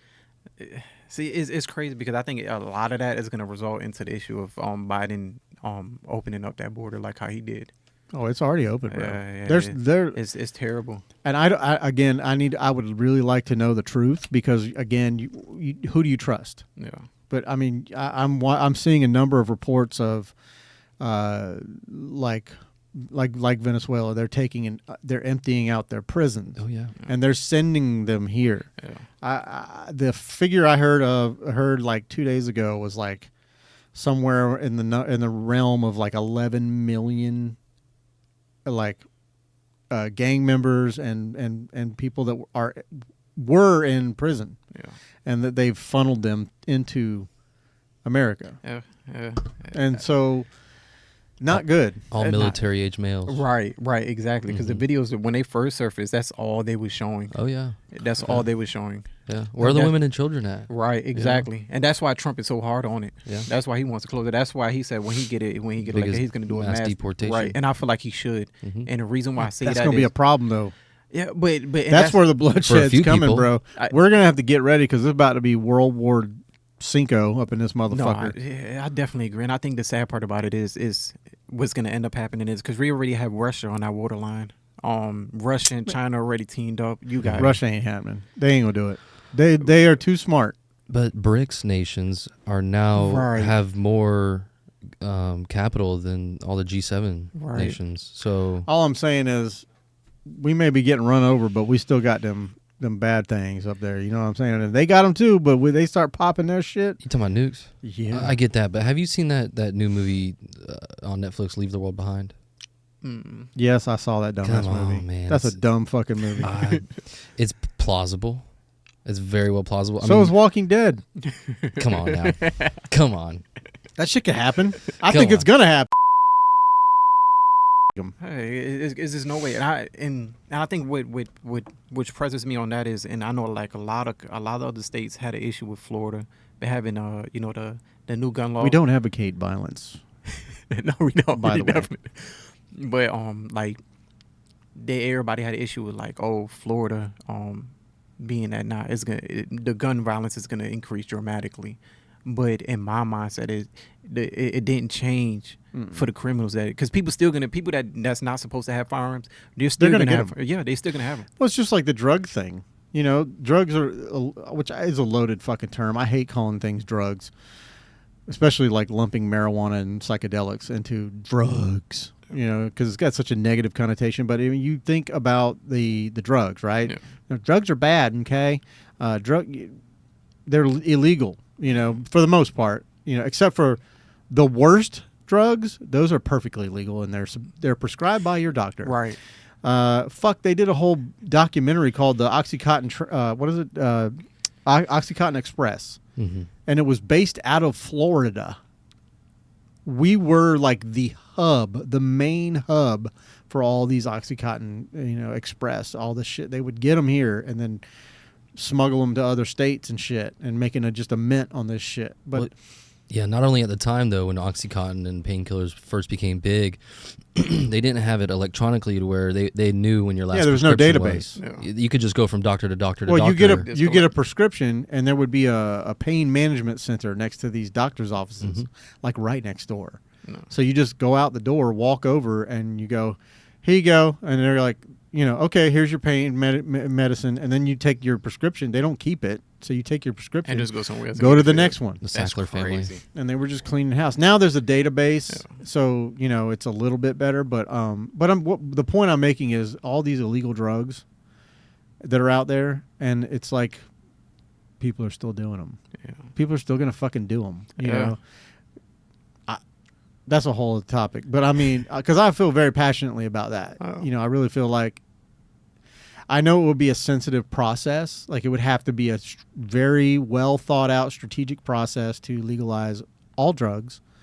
Because if you just did it, it would be chaos. Yeah. Mhm. Because like in one day, you'd have to release every single person that's been locked up for Yeah. drugs. Everybody. And that's a lot of fucking people. Not only that, but there would be just mass overdose. Yeah. You know what I mean? 'Cause Well- People don't know the limit. They be No, like no. it's legal. so And let me that's go ahead and do it. okay. I'm just saying Thanos. Let him. I'm just. What is it? Fucking selection. Something. Oh, Fuck. natural selection. Natural selection. Yeah. Thank you. My brain is not firing. I'm here for you, Dan. all cylinders tonight. It's just not. A lot of times, I need to start taking my Alpha brain. fish oil again. It's supposed to be good for your cognitive abilities. But yeah, it would be ugly. But I think if it's done right, I think it would be good. And I think eventually we would have less drug use or less incidents of overdoses and whatnot. Because People would be educated. On it. Yeah. right, there's a doctor, I can't remember his Alex something. I can't remember his name, but he is a strong advocate of drugs, and he's like, he'll tell you. I mean, he's done TED Talks and shit on fucking meth. he's like, dude, if you just take the right dosage, you're good. And he's like, and if you do happen to you realize, hey, I'm gonna get like the not the hangover, but the detox is like, he's like, it's basically like a fucking really bad flu. Yeah. With minor cramps in your stomach and all this weird shit. He's like, it's not pleasant, but you can get through it. Yeah. I don't want to experiment with meth ever. That shit scares the fuck out of me. It really does. Like, I didn't even want to ever mess with coke.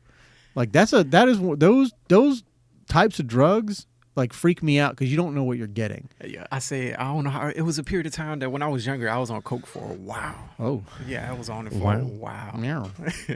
You're And it's going to them clubs. I'm surprised you don't No, have actually, MDMA. this I say this was around the time I was like, I want to say like 19, 20. Mm-hmm. I was on it for a while, and I ended up dating this girl. You were broke as fuck too, weren't you? And yeah, but she had all that. Like she showed me the ropes and everything, and Yeah. I just over time I just stuck with it. And Yeah. then I remember my last day doing it. I was with me and my older brother. We was inside my mother's house, and we went in the bathroom and did some coke together. And then when I walked out, I was like, "What the fuck am I doing? Have I gotten this far?" And then I was like, "I'm never doing it again," and I never did it again. Good. Yeah, I did it one time in my entire It's life. a different experience. And I will never do it again. I know I've probably told that story on this podcast somewhere, but like that like it was with my cousin Blake. Sorry, Blake, I don't mean to bust you out like that, but you know, it was right after my divorce. Like and I went to Vegas, and my cousin used to live in California, so they're close, and so he flew over or drove over or whatever. He came on over and met me in Vegas. And I had a hotel room with like 2 queen size beds. So I was like, yeah, man, you can stay with me in a room, whatever. And we were getting ready to go out. And where we were, you know, you've been to Vegas? Not yet. Well, Vegas is like very deceptive. Okay, you go outside your hotel and you look down the strip because we were right on the strip. You look down the strip and you see all these hotels, like all of them. You know, New York, fucking all of the Flamingo, all that shit. And you're like, they look pretty close. No. Each one of those motherfuckers is like 4 miles away from each other. Okay, it just looks close. The way I don't know how they got an optical setup where it's like an optical delusion. You're like, I can walk there in 2 minutes. No, you can't. No, the fuck you can't. That's why there's taxis. That's why there's Ubers. Our dumbass did a couple of lines before we left, and I fought him on it. I was like, dude, I don't want to do this shit. And he's like, you got to, man. And I was like, fuck. All right. So I did it. We were all dressed to the nines and everything. We were going out to a club, and we was like, we finna get some pussy. And we go down, and we start walking. We're like, oh, there it is. We're right there. Okay, cool. Let's start walking. I swear to God, an hour and a half went by, and it was hot out there. You're in the fucking desert, you know. And we were walking. I got slippery shoes on, you know, my dress shoes. So we're walking. I'm like, God damn, how far is this fucking place? And we finally get there. Dude, my hair, I used to have shorter hair and I had to gel it and stuff. I had spikes and stuff all in it. And that shit, my hair was down. The gel was running into my eyes. I was burning. My eyes were burning. Fucking, I had gigantic sweat stain on my front and on my back, all the way down to my crotch. It was just like, I looked like I was a strung out crackhead. And so did he, you know, and we were like both out of breath and we're like, what the fuck did we do? And he's like, I think we need more coke. I'm like, God damn it. I didn't do any more, but I was just like, do whatever you want, dude. I'm just going to go sit in the bathroom and try to dry off. It's not good. That stuff, I mean, I didn't even realize it. I was just grinding my teeth, just running down the fucking street for 3 miles. Yeah, I think like comparison wise, I say coke is like drinking 40 Red Bulls. Yeah, you're probably right. That drink is crazy. And granted, that's why I'm so glad. Like in my younger days, yeah, I did so got much. it all done. Yeah, like I was like when I was a kid, I was so like in and out of jail. Like now to the point I'd be like, I'm done. Yeah, I stayed. It ain't worth it. No, it's definitely not. Especially when I was young, I was just getting slap on the wrist. The most I went to a couple programs. Yeah, you know what I'm saying, for like a year and a half. But then once I hit that 18, I got my last charge. They tried to give me 5 to 10 years, and I beat it. They gave me probation. They said if they ever see me, even for stealing a bag of chips, I'm doing 10 years. I was like, you ain't never going to see me again. And I never went back. So every time I lost all my friends because everybody be like, oh, let's do this. I'll be like, nope. No, that's smart, man. I mean, sometimes it takes to get to that point where like, listen, bitch. Yeah, I was, man, it's a different experience. It's like people think it's like, oh, it's cool to sit there in the courthouse and they be like, you sit up here in the front and then 5 minutes later they throwing them shackles on your ankles because they hurt like a mug. Ain't nothing cool about it. No, hell no. That's why I be telling people like that. I'm like, hey, you need to change up your friends. Yeah, change up your friends. If they feel like that's where it's at in life, you need to let them go. That's good advice, and it's true. like I have noticed in my life that when I start doing things for me, and I'm doing the things I love to do, and being, who I just being myself, and not trying to like, cater to other people or whatever, give a fuck about what people think, and I really am authentic with myself, and I'm doing the things I love passionately. You start finding people like yourself that like, they gravitate. Yeah, you start finding your people. Yeah, they find you. Yeah. Because you're authentic, you're doing what you love, and they enjoy that as well. Yeah. And you find people that aren't fuckheads. Yeah, because I mean, that's another reason why I'm getting out of club events. Club events, that whole lifestyle carries that type of people. And it's nothing wrong with it for them, but it's everything wrong for me, because I have goals. I'm not trying to be on that type of lifestyle at all. Especially nowadays, right now, because when the war break out, I'm not trying to be behind bars. Yeah. I don't know. It could be one of the safest places. Or be the first ones to be shipped off to fight for a war that you didn't know nothing about. Because they'll empty the prisons quick. Yeah. Go to war, go to jail. Right. Yeah. I saw this. Again, in my, my daily allotment of time on. And you got to be careful on TikTok because you get sucked in and you'll lose your whole fucking life on that motherfucker. But I was on that bitch, and it was somebody talking about, it was this kid, and he was talking about being drafted. Yeah. And this little fucking kid that don't know shit, probably ain't got one hair on his dick. He was talking about, you're going to draft me? Like, really? Like, oh, that's so cool, so cliche. And he was just so blasé about it. And like, do you realize you will get drafted, bitch? They will put a gun in your hand, and you will go to the front line and be one of the first ones dead. Well, I mean, I don't wish any ill will on nobody, but damn it, man, you got to be smart about this shit. But he was like, that's so like 10 years ago. They don't do that anymore. Like, bitch, they do. Yeah, people live in and that's why it's, like, social media like helps my business tremendously, but it also hinders the humanity. Yeah. Why? Because now you have people living in a false reality. Oh, that bubbles. doesn't exist. That doesn't exist, and I'll be like, and that's why I piss a lot of people off too. Sure. Because I'll call it out. Yeah. I have zero you issues. have to. Yeah, a lot of people. What I learned is people don't want the truth. They'd rather have the lies that look good than versus the truth that's ugly. Yeah. And you gotta just like Instagram, it's got a filter on it, baby. Right. That's why, like, one of my followers, she followed me real heavy, and she's a really big supporter on my page. Like, she knows, and she wrote me. She like, every time you start your video on your story, and you be like, oh, this 3 motherfucking easy. She already know I'm finna be on something. I'm finna You make got people. me one time. It was so fucking funny because you called out everybody, but I swear to God, you were talking to me. You did this thing, or you posted, and it was like a yes or no question. Mm-hmm. And then, like, I did, like, pretty much everybody else probably did. I skipped to the next story. Yeah. And then in the next, very next story, he goes, he was like off camera, he goes, bitch, take your ass back to that fucking thing and hit one of those yes or no. And he's like, I know you skipped that fucking thing.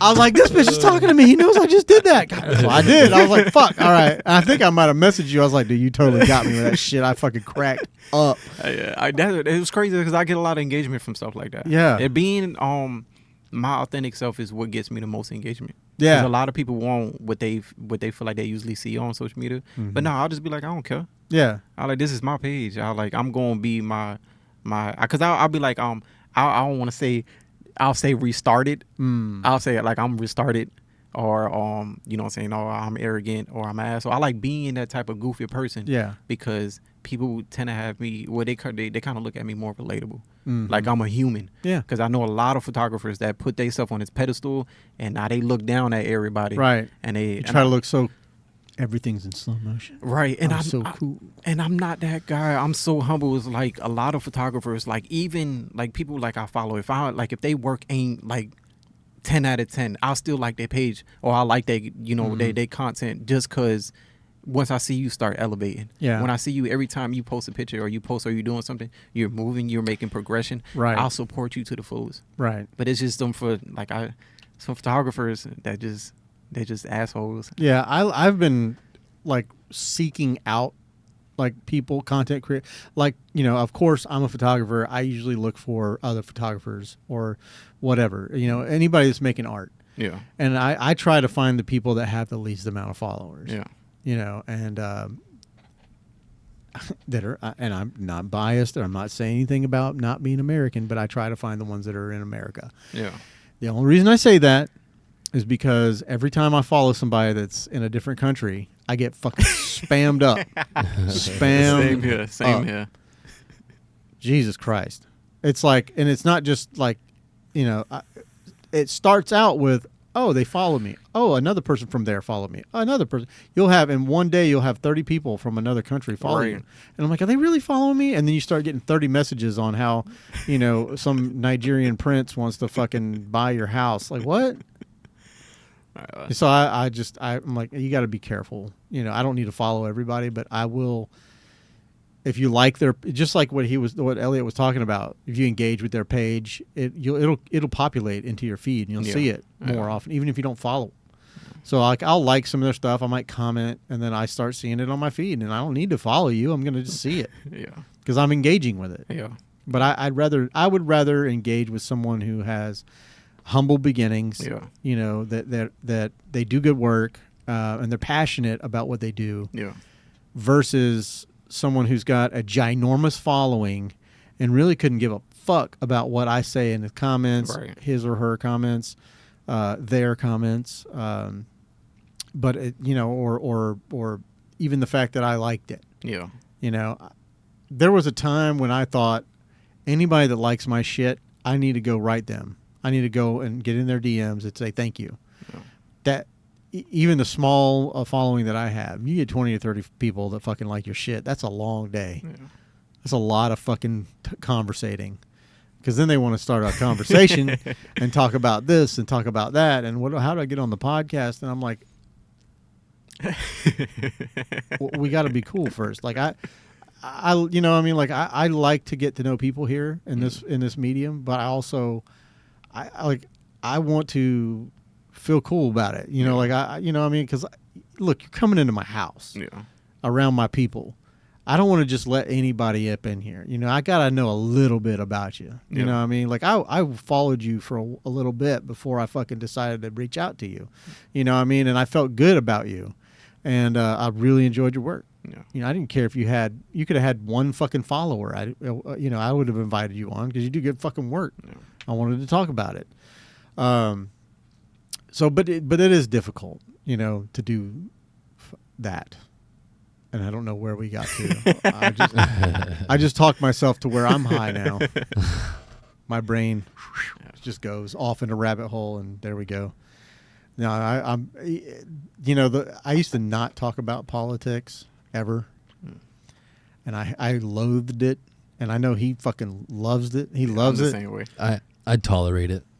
You love talking about that shit because he reads and he does a lot of I'm the research same and way. stuff. So Yeah. he's knowledgeable about it, and when you're knowledgeable about something, you want to talk about it. Yeah. I'm not knowledgeable.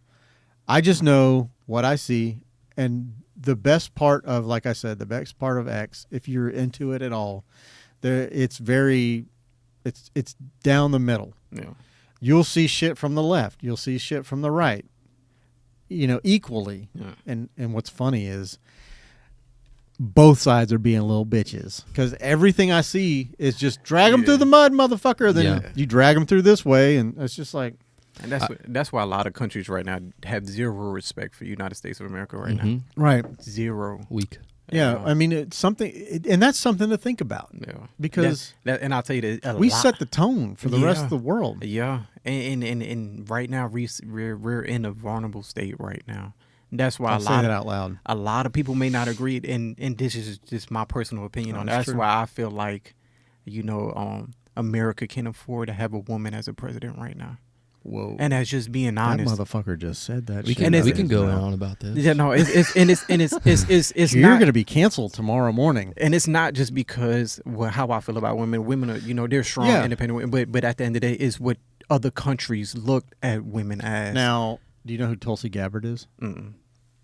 Oh man, Google her and then, and then talk back. Let me know. she was in the National Guard, 19 years in the Hawaiian Army. Hawaiian National Guard. Hawaiian National Guard. She put blowing up people back together. She was in war zones. She was a doctor. Didn't she do like she was a surgeon. 3 tours? To Iraq, and Afghanistan. But She ran against when Joe Biden and Trump were running, before Joe Biden was elected, Yeah. Selected. selected. She was on the panel, and there's a famous clip where She roasts Kamala. her and Kamala were getting into it, Yeah. and she just kind of shut her ass down. But shortly after that, she was kind of removed. Like she didn't get I think she was going for the Democratic seat, Mhm. and then they removed her and put From the Joe party. in there. Yeah, they removed her from Really? the party. They Well, kicked her out of the Democratic Party yeah. completely. Yeah. Yeah, she switched over to Republican. Mm-hmm. Pretty sure. Wow. No, she Or did. no, she's She- either independent or Republican. I can't quite remember. I'm fairly certain she's batting Republican now, Yeah. but she's awesome, dude. Like Yeah. as someone like that who has wartime experience, and they actually, and dude, I've never seen anybody talk like this woman. Yeah. Like she is just super smart. And that's what needed. We need people that's gonna call other people out. Yeah, it's needed so bad. It's Yeah. so bad. Plus she's That's kinda, Tulsi Gabbard. She's Yeah. kind of hot too. I'm just saying. She's got the whole rogue thing going on. I with don't the know why gray. they gave her that angle right there, but yeah, Yeah, it's not a good angle. she's a great person though. Oh, dude, she's awesome. She's got morals. But back to your point, America's not feared right now. We are lacking morals Yeah. from the top down. I can't help but to feel like, yeah, both left and right, they're the same wing on that shitty bird. But I'm sorry, the left, they're doing more shittier stuff right now for society. I mean, they want to push LGBTQ. Nothing. I get that, but keep it away from my children. Right, You get what I mean? right. So the morals, back to the morals. You want young kids to be able to choose their own gender. It's not even that. It's But giving them the option to cut their genitals That off and is- everything like that, that's that absurd. is anti-human down to the Yeah. fucking core. like you can't No. you can't buy cigarettes until you're a certain age. And Right. You can't now drink it's at a certain 21. age. You can't drink until it's a certain age. Why the fuck would you want to allow your 14-year-old kid to decide? Right. And I don't know what the percentages are, but I've seen quite a few interviews with people that have done it at an early age, and now they're a little older and they regret it, and it's ruined their life. I They believe can't it. even create a family now. Right. There's been a couple of that I've heard of. I'm sure there's been lots more suicide Mhm. because of it and things like that. But it's just like But that goes back to this. Hold on. I'm sorry. Get it. The whole suicide thing, they blame that on because people pick on LGBTQ, whatever, plus. No, I'm sorry. It's because you fucked up your hormones in your body and you can't even think straight. You can't even live with Right. yourself anymore because well, you that's live in what a life of that's what I regret. was talking about. Yeah. The suicides would come from the regret. Mhm. Yeah. Because like you said, they can't have families now. It's sad. Right. It's really sad. I think it'll go back to like my uncle always growing up. Like my uncle always told me what was real, and like when it came to certain decisions, he always told me he like you can't even wash your ass right yet. Don't Yeah. worry about that. Well, the human brain, your frontal cortex or whatever the fuck it is, it's not even fully developed right. until you're like 25. Yeah. So to be able to make a life altering decision like that Right. at 14, Yeah. If I knew what I wanted to be at 14, I'd be a fucking cowboy right now. You know what I mean? Hey, Like, no, it might like no lie. When I was that young, what I wanted to be, and I got my ass whooped as a child because they asked me, well, "What you want to be when you grow up?" I wanted to be an assassin. I ain't, Hell yeah. you know what I'm saying? I was a firm. that's badass though. Yeah, that's you know, hilarious. That's because hilarious. back in the day is at a certain age, there's certain things you couldn't listen to, you couldn't watch, you couldn't do. Yeah, But now all of that has been annihilated completely. yeah. Mhm. You know, it's down to the point that it's like even kids nowadays. Now I don't play with kids. I like don't when I'm talking to other adults, you don't talk to me. Yeah. Don't jump into this conversation. It's grown people talking. Right. I'm real old school when I come to that aspect. And there's always controversy on that because a lot of people feel like, oh, your child Don't should have- talk to my child right, that way. right. And it's like, well, to get your child under control. That's why I don't Right. watch people kids. If I can't discipline your kids, I can't watch them. Right. And it's not that, and I think people confuse disciplining with anger, Yeah. and then love, Abuse. You know what I'm saying? It's completely different. You know, I'm a firm believer what it says. You know, spare the rod, spoil the child. Oh yeah. You know, My mother did not spare the rod at all. right, I had my fair share of ass whoopings, and I watched my sisters get bludgeoned. right. So let's go back to the assassin thing real quick. Would you be one of those like drill a hole in the ceiling and drop a line over your mouth and drop the cyanide down the line, or like a silencer Oh, sneak up on you in a silencer? So I was real big on ninja movies when I was younger. Okay. Yeah. So it was always like like hiding in the corner in the shadow. Did you waiting see for that fucking movie Ninja Assassin? Hell yeah. That was a numerous badass. times. That movie did not get. It was so underrated, man. They did not I get agree. the acclaim that it needed. I agree. And that actor, he was a real fighter. I believe it. You can tell by the way he moves. Oh yeah, and he never done another movie again. Which is sad. It is because he was fucking awesome. Yeah, he did really good in that movie. Yeah. Yeah, I watched that numerous Sorry, times. we just totally like geeked out on it. But I liked it. I liked it, and I like that shit too. I mean, I took fucking taekwondo when I was a kid because I wanted to be a ninja. See, I did actually. I say I stopped when I was like 23. I did a lot of training. Like I'm just now starting to pick up weight. Okay. Like, now I'm finally at like back to 154. Mm-hmm. And like when I was younger, I did boxing. I did boxing for like 4 years. Okay. And then from boxing, I went to PR and boxed, and I came back. And then what I did something called Fulong Pai. Because I'm tight.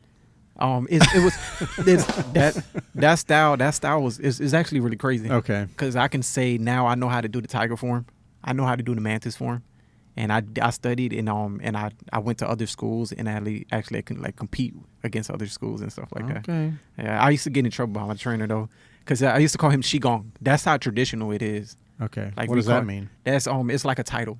Like Okay. his wife would be, I call her Simo. It's just like a respect title thing Yeah, when yeah. it comes to it.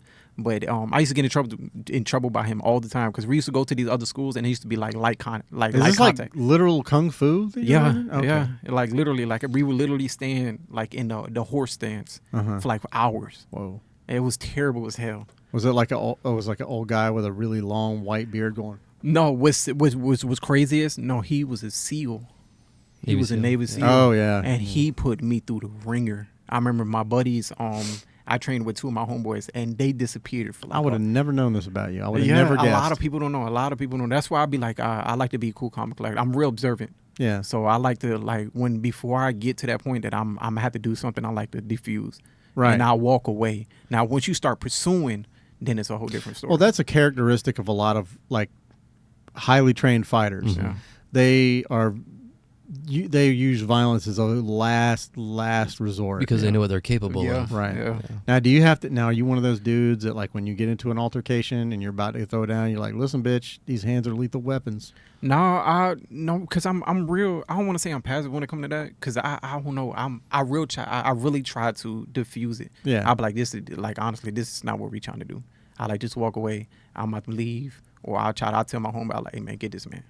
I like, because if it gets to that point, then it's gonna be a real You situation. know, pull a there. Patrick Swayze and rip his fucking throat out. Yeah, that's like, and it's really bad. It's really like, Yeah. because I'm not saying I'm this UFC fighter now like Yeah, that, but yeah. I definitely know how to defend myself for sure, with no doubt You're about a that. secret ninja. And it's crazy. That's what when I was training to do Fulong Pai, I literally felt that way. Now, let me ask you this. This is even deeper. Do you have those kung fu shoes? No, You know what I'm talking about. no, my The trainer Ninja Turtle shoes that they go down the center of your foot? my trainer actually made his training barefooted Okay. because he wanted you the condition about in your foot. Yeah. He's like, because you never know. He said it's not going to be a situation that you always have your shoes on. Right. Mhm. He And said, sometimes it's not as like it's better to have your shoes off. Yeah, it always gave me more balance. Right. It always gave me more balance. Well, that's the thing. We're not supposed to be wearing shoes. No, I agree. And that's why you get a lot of people with like flat feet and Mhm. they got that plantar's fasciitis, you know, where their bottom of their feet always feels like fucking pins and needles. I get it. No. I do, you know, but when I get it the most is when I'm wearing like them New Balance or like those real thick soles, the real squishy shoes that have a high arch support, Yeah. and my feet will start hurting. And now I wear Vans, and there's no fucking arch support. They're basically like they might as well be moccasins. Yeah. It's a thin piece of rubber, and that's it. And my feet have never felt better. No. Because I think that when you put that arch support underneath your arch, your foot gets lazy, Mhm. Yeah. you know, and it's like, oh, take a break. And then when you take them off and you're walking around barefooted, it's like, fuck, I got to work again, you know. But I work my arches out. Like I walk around on the ball of my foot. Like when I walk, it's always to the Yeah. front ball of my Yeah. foot. I tiptoe. Yeah. I I mean, I walk don't tiptoe Oh, you're like an that. assassin. Fucking Scooby Doo. I'm not like walking. Yeah, I walk on my toes real heavy. Yeah. Well, there's like boxers that cross over to MMA. You know, when they practice boxing, they usually are tied up, laced up with their shoes. Yeah. But when they cross over to MMA, they're barefoot, and the skin will literally rip off the bottom Yeah. of their Yep. feet Yeah. because they're not conditioned for it. Yeah. Yeah. I went through a lot of like excessive training. Like I remember my trainer, he was a crazy bastard. But I kind of figured I should have known because he said he was a SEAL. I don't want to say ex-SEAL. That's like calling a Marine an ex-Marine. Mm. Yeah, they're Once never. Once a Marine, Yeah. always Marine. Yeah, Right. that's it's in Hoorah. you.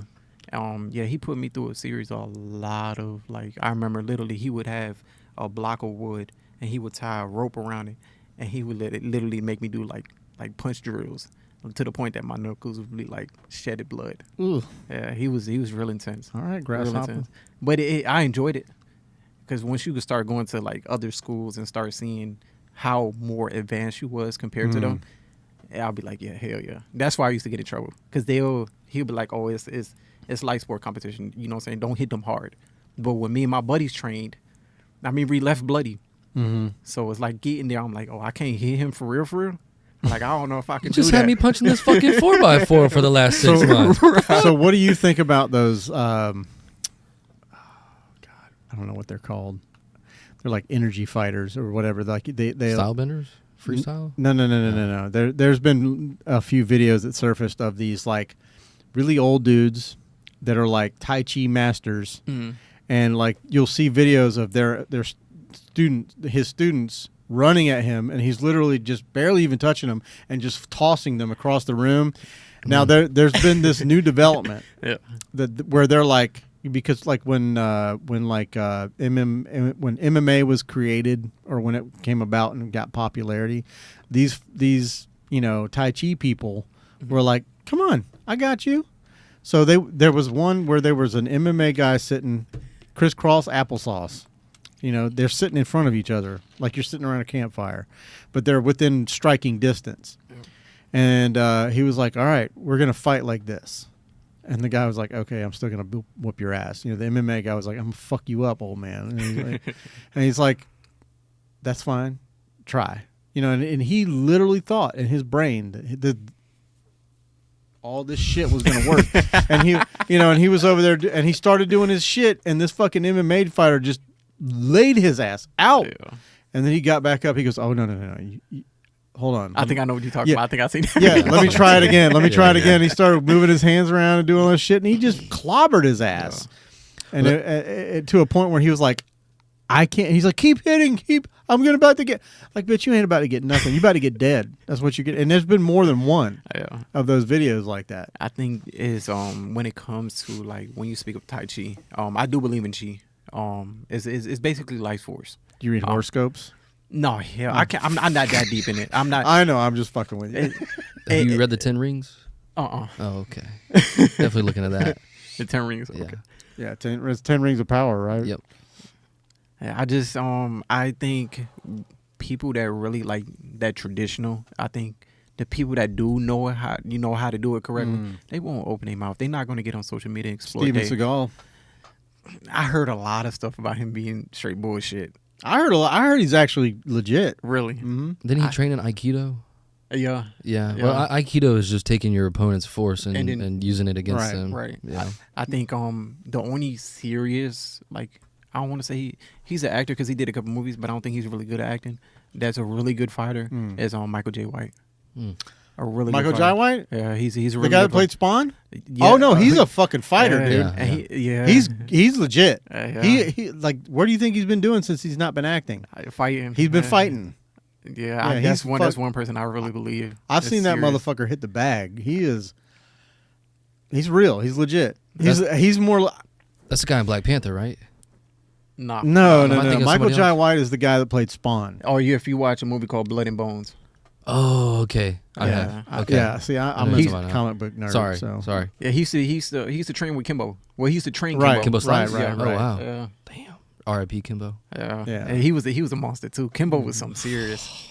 Yeah. He was, when I seen him punch somebody dread off, I was like, oh my god. God. He punched a guy's Literally. eye socket Yeah. out, didn't he? Jesus Yeah. Christ! Literally slapped the taste out of his mouth. Bro, slapped the eyeball But out of his head. I will say that I said when I was training, I know me and my buddies, it was my homeboy Tony You know, shout out to him. He in Brazil. Shout He- out Tony. And then my homeboy, Rad Kid. Rad Kid, of course, he. Did you have to call him Rad Kid? Well, it was his dancer name, and I met him like that. So it's like his real name is like, I think it's like Kenneth or something like that. So when I met him, he was I used to dance back in the day. So it's like he was like, oh, my name Rad Kid. So I used to just call him Rad. Okay, I was gonna say, did you shorten it at least? Yeah, I just like Rad, and then I Tony, just be calling him Kid. So Rad Kid, he wanted to be like Bruce Lee, like any typical person. I forgot my homeboy Tony wanted to be, but I wanted to be what's that guy name? Jean-Claude Van Damme. He did Undisputed. His name started with it was a Russian guy. Oh, what the fuck is his name? Hold on. He was real athletic though. Like Is he a fighter or like, in real life. or was it like a movie star? He was a movie star for sure, but he fights and trains in real life. I forgot his name. I think it's like it started with a B. Not a talk show, is it? Go this one right here. Click this one right Okay. here. Redemption. Undisputed. Yeah. This is who I wanted to be like. This Russian. Oh my God. What is his name? Scott Atkins. Scott Akins. Oh, I forgot what his Yuri name. Boyka? Yuri Boyka? Yeah, Boyka. Boyka. Yeah. Yeah, I promise you, Okay. like he was something serious in these movies. Like I literally would. Yeah, I've seen this. I've seen I've clips of never this seen this. online. Yeah, he This is. is this cinematography right here is badass. The way I've they shoot never seen everything. this. Yeah, definitely watch that movie. That is Yeah. his fighting style is crazy. It is crazy. Yeah, I'm just not a fan of Dude's a lot of yoked. fighting stuff. Yeah, I've seen clips of this online. Yeah. Yeah. That's who I wanted to be like. Yeah. That's crazy. You know, I had an MMA fight here in Jacksonville. I had an MMA fighter on. For real. Yeah, Yasuke. Yeah, he's good. He's fucking good. And I was surprised because I know nothing Clean striker. Yeah. about fights. Nothing. But we sat and talked for what, 2.5, 3 hours. 3 almost. hours Yeah. almost. Really. Yeah, I was shocked. I was like, okay. I mean, he's cool as fuck, and I learned a lot. He's reserved, Yeah. just like a natural fighter is, because Yeah. they know what they're made of. That's why I say, like what you were saying, like you're very calm and collected when it comes to situations like that, and because you can you can defend yourself, and B, that's going to be the last thing you do. Right. And that's kind of like that was he was just so fucking super chill and so nice. Like I've never met well, I mean, honestly, I've never met anybody that did MMA, but you go to like bars, you go to clubs and shit. Every dude that has upper body strength thinks that they're a badass and they want to show it off. But if they're an actual fighter with discipline, Yeah. they don't. It's like that you don't even see them in the club Right. Right. You're right. And then that's why until you they got take your girlfriend. Right. That's why you got to be real selective about who you play with outside, because you never know who you dealing with. Why are you looking on Google? I was looking for Yasuke. Sorry. Well, yeah, but that's his name. Yeah, hold on. Just go to Instagram, bro. Oh yeah, you're right. Duh. Duh. Oh yeah. I'll just do that then. I think the craziest person I ever fought was it was a Muay Thai fighter, and he kicked me so hard in my chest, I thought I was finna die. And then he asked me with the question, "Are you okay?" I'm like, "I can't fucking breathe right now," and I'm okay. Yeah, this guy right here, Yasuke. Yeah. Yeah, he's a badass fighter, man. He's a clean striker. But yeah, he's he no, there you go. Yeah. Yeah, he trains all the time, man.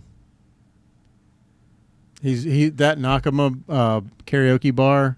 He's sponsored by them. See, what's crazy is he you can't even tell just his appearance that Yeah. because he's real tone. You can tell, but Right, right. He's not what people would think. Oh, he's a like I seen him walking out around. Oh, he's an Until MMA he's fighter. sitting right in front of you. Right. I got it when he was sitting in front of me. I did. I was like, he's definitely a fighter.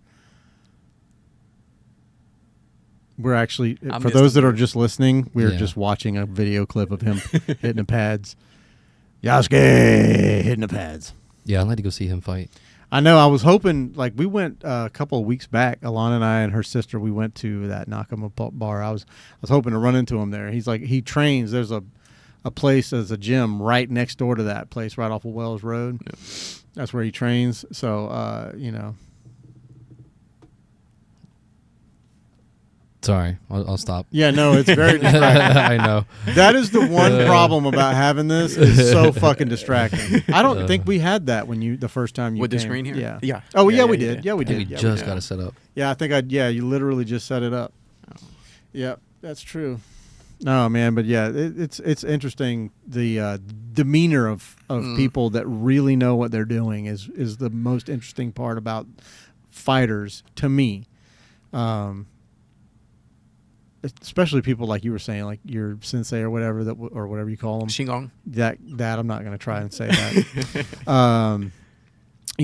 Being a SEAL, Yeah. like, It's a different world. yeah, you just don't know. Yeah. Like you could fuck. That's why you gotta be careful who you're fucking with. You just never know who you're talking to. I think you never know. What got me connected to my trainer, I just flew back in from living in PR in Puerto Rico, and then my buddy was like train with him. He would like spar with him. So I hopped in the ring with him, and the first day he almost broke my nose by a spinning back kick. And I instantly was like, yeah, I want you to train me right now. And he crazy finally, like that. And I he finally choose- said yeah. Yeah, And it was interesting for sure. I like punishment. Okay. But I couldn't imagine how ridiculous I looked. He had me standing in the field with like basically practicing my tiger form, like gripping trees and ripping it off. Like, Ugh. yeah, I literally would come back with like my fingertips like peeled off. Jesus, Yeah. man, Yeah, he was real intense. that's some real shit. Yeah, That's like some real Kwai Jin Kane shit. Train like you fight. yeah, Yeah. You make you walk out into the desert alone. yeah. But he had his top student was a woman. Yeah. Yeah, his top student was a woman. She was fierce. So you watch a lot of UFC? In the beginning, the when I was beginning. training, yeah. Yeah. Now is honestly all I watch now is anime, and I feel Okay. like I gotten a lot Oh worse. shit! Yeah. What are we watching? Right now, I'm rewatching Death Note. Why? I got to be careful because that's a cult classic. People love that fucking Death Note. It's he's smart. I'll say that he's really smart. Between when he started You going talking about back, Light or you talking about L, both of them are really smart. That show is just it gives me anxiety and aggravates the fuck out of me. I think I say my top anime right now is Solo Leveling. Oh, dude, that shit is Yeah, bomb. I yeah. can't. They need to come on with season 2. I'm waiting on it. They ended it and they pissed me off when he said Rise and then he summoned on it. Arise. Yeah, and I was like, oh my god. And then it ended. I was like, you motherfucker. All your hair came up on your arm. Like, okay, Because at that point I was like, yeah, he's finna go to that the Demon Tower. yeah. I was like, yeah, he's gonna go back. Oh yeah, Because the first time he went there, yeah, he got his ass whooped. almost dead. Yeah, hmm yeah, that anime is amazing. No, it's really, really good. It's well done for sure. Yeah. I've been literally, I've watched all the most popular animes on Crunchyroll. I've watched them all, Yeah. except for the ones that are subbed only. Fuck that. I'm a dub. You a sub? I'm a sub. I'm not gonna lie to you. I like. I like to watch it in English and still with the subtitle. And here's why. I'm a Dom, if anybody wanted to know. Yeah, no, you're not. The reason because I have people living in here, and I just got an 80. You'll see it when I don't know if you noticed it when you walked in. Somebody gifted me an 86-inch flat screen, and I'm like, it's like, get in there, man. You know, it's crack, dude. That's my crack. I can't stop. You know, I get home and I'm like, first thing I want to do is turn the TV on. I have to wait till 4 when my girlfriend gets off work. So I'll come in here and edit photos, do whatever till 4, and then I go watch cartoons, anime, it's cartoons, adult cartoons. But now I'm like going through all the shit that I've never seen before, like no one's talked about. Like, what is this shit? That's my favorite anime. And it's to only watch. got one fucking season. Yeah. That's what really pisses me off. And it was crazy. They be good anime. Yeah, oh yeah, it's And some of the best. Yeah, and it don't last long at all. What was the one? Mashal, Magic and Muscles. Have you ever seen that? Mm-mm. So it's basically Harry Potter, but Harry Potter don't have magic. He's just really fucking strong. Wait. He was trained by some S rank warrior heroes. Well, no, he was trained by some old man. You know, he was like the old guy adopted him when he was a baby. Mm-hmm. and he was about to kill himself. The old man was, and then he found this little baby just sitting there. So he's like, "Fuck, all right." I think I know what you're So he talking took him, and then he was like, "This baby has no magic. I think I know what He you're doesn't talking have magic." So he's like, "I got to start training him." So he trained him how to fight. And this guy would have these giant fucking dumbbells. He'd be, Oh, did he have this? What's the name of I forgot the name of the dessert. Did he have an obsession with dessert? like a cream puff. Yeah, I know that. I watched that. Yeah, it was good. That's yeah. a good fucking Yeah. show, dude. I put everybody on that shit. I'm like, that's a fucking awesome fucking show. I just put my brother on that. Yeah. I'll tell you, one anime I cannot stand, and a lot of people would hate it for me because I posted on my Instagram. And people got pissed. So many people. I'm holding my breath. I cannot Jumbo. stand Demon Slayer. I cannot do it. I feel like the best character in there is his sister. I get tired of hearing water style and fire style. I can't do it. I don't think it's. I haven't seen. We're still friends, but I like that show, I can't speak on season 2 because I haven't watched it, bro. But season 1, it didn't capture me. I think once I got through it, I was like, God, this. Well, the anime's thing you trash. have to understand is they're basically children in Yeah. season 1, and then what's cool about it is you see their evolution. Yeah. And like season 2 is like a whole nother ball of wax, Really? bro. It's just not. It ain't like that at all. Like they're just in season 1. They're just like kind of like it's like a kid figuring out what his dick does. You know what I mean? Like Yeah. so they do it a lot. You know, and that's kind of what they do. But in the second season, you know, and I'm going to say this without giving spoilers, but it's just like they're doing a lot more training, Yeah. and it's a lot less, you know, wind and water. Blah, blah. You still see a little bit of that, but it's mostly they just take an ass whooping during training. Yeah. You know, because they're actually doing Hashira training now with all the Hashiras, Okay. with the people that are like Spoiler. badasses. No, that it's called Hashira training. Okay. People know.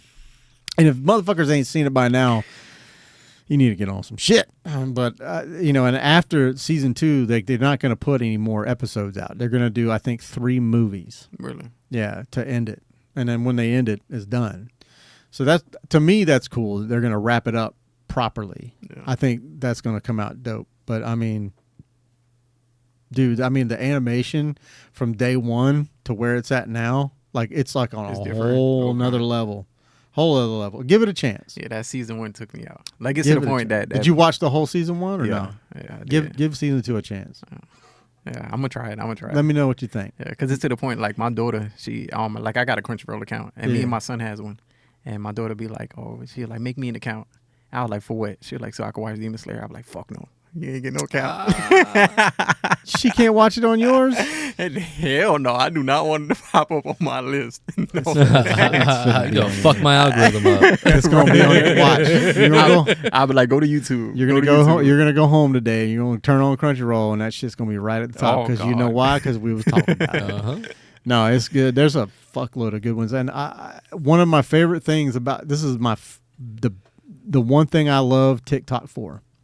There's a lot of anime reviewers, Yeah. so there's shit that they'll post that I ain't never seen before. I'm like, that looks good as fuck. You know, they show all these clips, Yeah. and I'm like, and so I'll go in. You have to go in the comments to find out the name of the thing, and I'll screenshot that shit and Can't go watch it. go find it, watch it, and go, God damn, that was good. Yeah. You know, and it was like there's this one dude on TikTok. He always wears like the Raiden hat, and he just does this thing when it just shows him in like the first like second and a half of the video. He's like, he just goes whoosh, and points up to the title, and it's like animes with no bad episodes, and then he just scrolls through, bam, bam, bam, hits you with like 3 animes with no bad episodes, and I'll be Really? damned if he's been right on the money. Really. Yeah, I'll have to find out the creator's name, but he's been right on the fucking money every time. Like I have not, there's like animes that get you in the first episode, shit like that. But that's how I find a lot of the shit that I watch. Yeah. But then I will just be scrolling around, Yeah. I find a lot of the anime on YouTube. Yeah. Yeah, I'm really big on right now Resurrection into like different worlds. Okay. I'm really big on that right now. I have no idea how the fuck I got there. Yeah, we just watched one. It was called "Why Doesn't Anyone Remember Me in This World?" and it's like this guy, and I don't know how it happens, but like it basically restarts, like somewhere like after in the second episode, like it says like world reincarnation, and like restarts the whole world and puts him in like a different reality. Yeah. But it's like all the same people, but they don't know. None of them know him. Like the cities are all run down and taken over by these fucking. It's fucking good. I'm gonna have to watch that. Yeah, I was so pissed off when we got to the end of the last. I think there's only 8 episodes. I watched them all in one day. Really? Yeah, one day off. Like not even a day. It was like a few hours. You know, because they're only 30 minutes a piece. Yeah. You know, if you skip all the bullshit, It's the probably- fucking intro and title page and fucking the ending credits and stupid shit that don't, you know, but I just finished oh god damn it. What is the one with Aaron? Attacking the Titans. Attack of Titan. Yeah. Yeah. Attack on Titan. Yeah. Yeah, I just finished that one. I thought I had already finished it, and then like I saw that there was like 10 more episodes that dropped, and I'm like, what the fuck? I didn't see these. So now I'm happy. I heard it gets crazy. Yeah. I think the last time I heard of Aaron started killing other Titans, started eating other Titans and getting their Mhm. powers, and I was like, holy shit. Oh boy. yeah, it gets nutty. It gets nutty. If you ain't watched it, you need to. I won't say a fucking word, though I want to. You know, but yeah, that's definitely a passion. It's become my drug. Anime. Like anime. Yeah, that's mine. I get bitched out about It's- it all the time. Yeah, it's my, what do you call it? Like a vice. You know, Yeah. it's like my, like I vape, I drink a fuckload of coffee, and I watch anime. Yeah. Those are my vices. See, that's why I get bitched out about. I need to start getting a balance. Yeah. Getting a balance, because this is my life. When I was out of town, I mean, I worked all day, got off, and then poof, I'm editing. Yeah. When I'm editing, I had this thing that I started, like R&B edits. So Mhm. I'll listen to R&B music while I edit, Mm-hmm. and then as soon as I'm done editing, it's anime. Yeah. It's that's every day. It was Yeah, you like have that. to allot your, see that, and that's where I fuck up. Like I'll sit for 6 hours in here and try to edit, and you know, until my computer fucks up, you know. But it, you really have to allot yourself Yeah. time. Like, okay, I'm going to do an hour a day, and that's it. Yeah. Once that hour is done, I turn it off. I move on. I go do something else. Yeah. Because I mean, it's just like anything else, dude. It will literally just eat your life up. Yeah, that's all I do. Yeah. I'm so bad at it.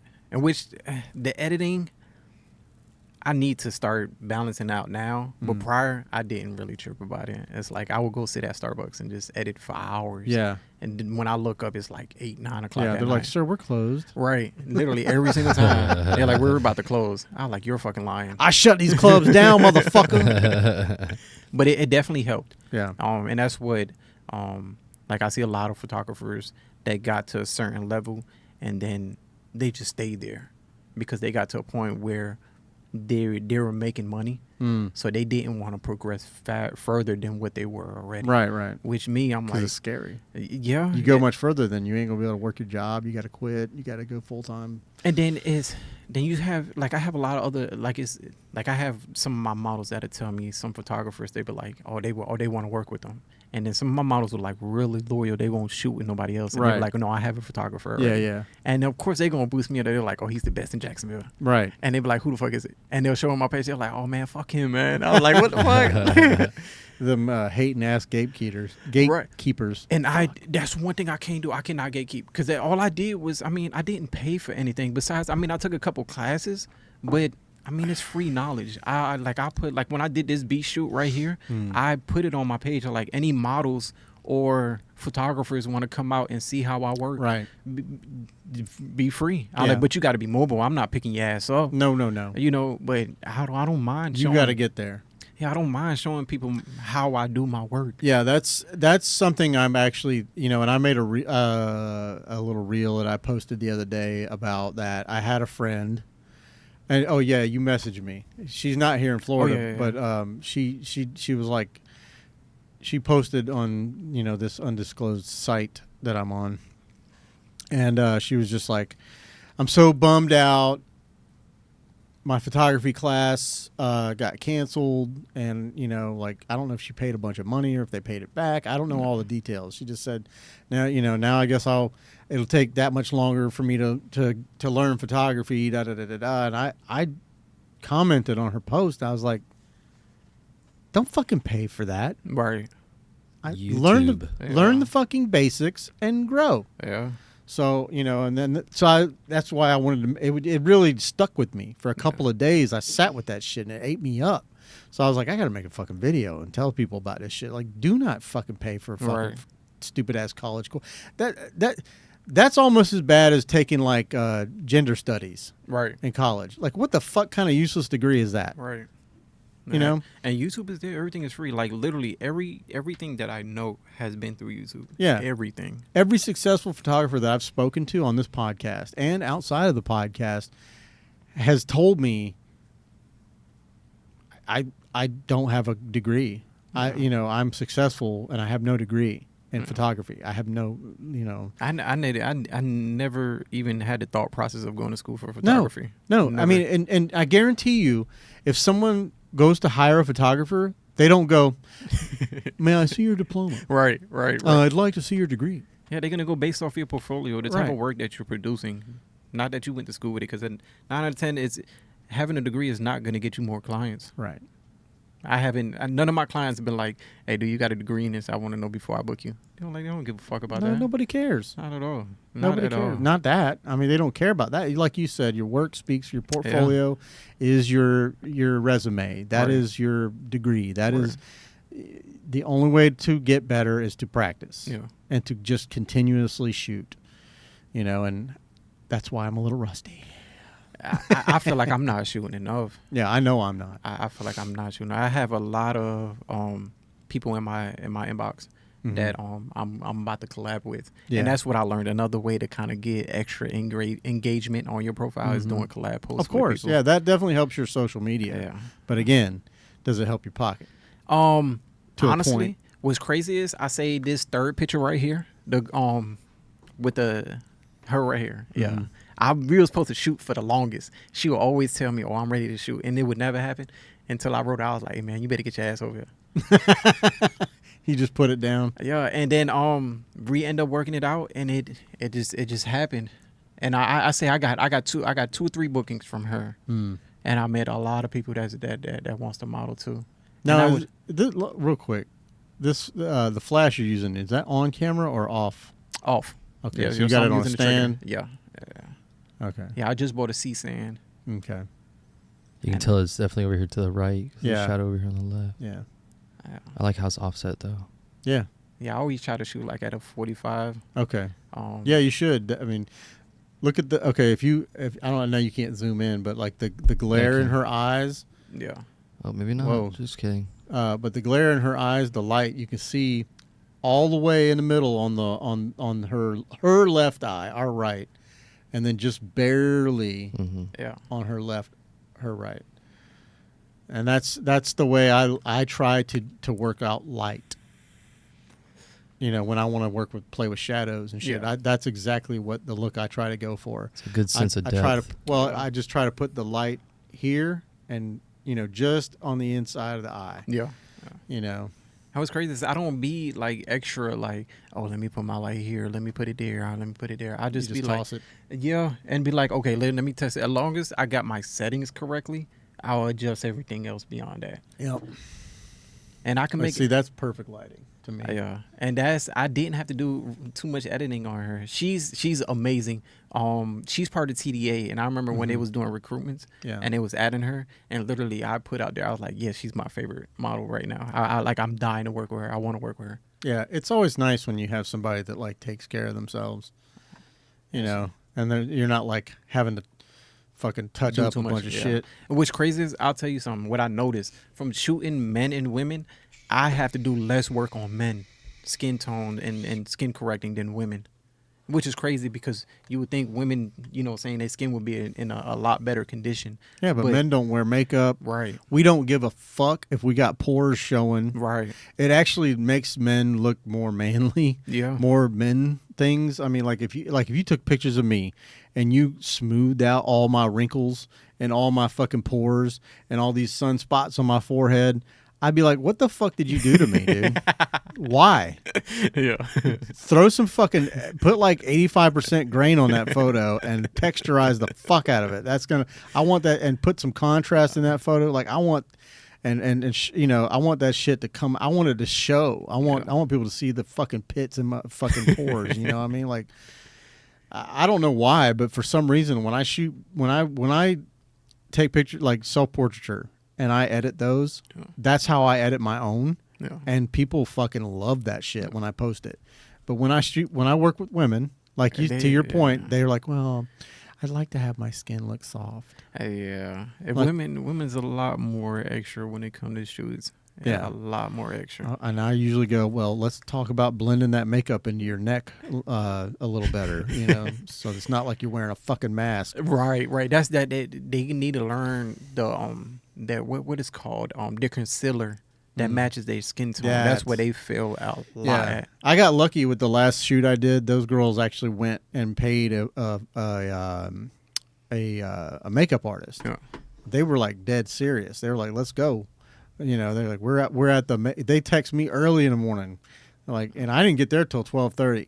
So I was like, they were like 8, 9 o'clock in the morning on a fucking Sunday. They were at the makeup artist getting their makeup done, and I'm like, shout out Luna Aesthetics, but yeah, and I was like, shit. They're paying for all this fucking makeup. I better bring my goddamn A game, man. And that's why I was like, we're not going to let this shit go to waste. And we shot for literally from 12:30 to almost 6:30. Yeah. It was a fucking full day, bro. Yeah. See, I like shoots like that. Mm-hmm. Oh, dude! By the end, I was blissful. Yeah. Because they were like, yeah, we'll do whatever. We were just being creative as fuck, just trying to do whatever. Yeah. And they were real gamers, man. Like just.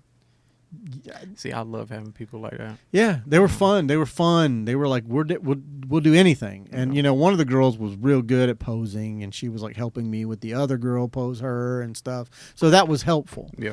But and they let me, and I had ideas for shit I wanted to do, and then we did their stuff, and we did a little bit of everything. Yeah. So that's what collaboration's that's how it's supposed to be. right. That's how I hate dealing with like I work with women and they'd be like, oh, let's collab. Right. And I'm like, okay, cool, we collab. And then they literally would do nothing on their end as far as preparing for the shoot besides their hair and makeup. And then when I get there, as they get in front of the camera and they don't know what the fuck to do. Yeah.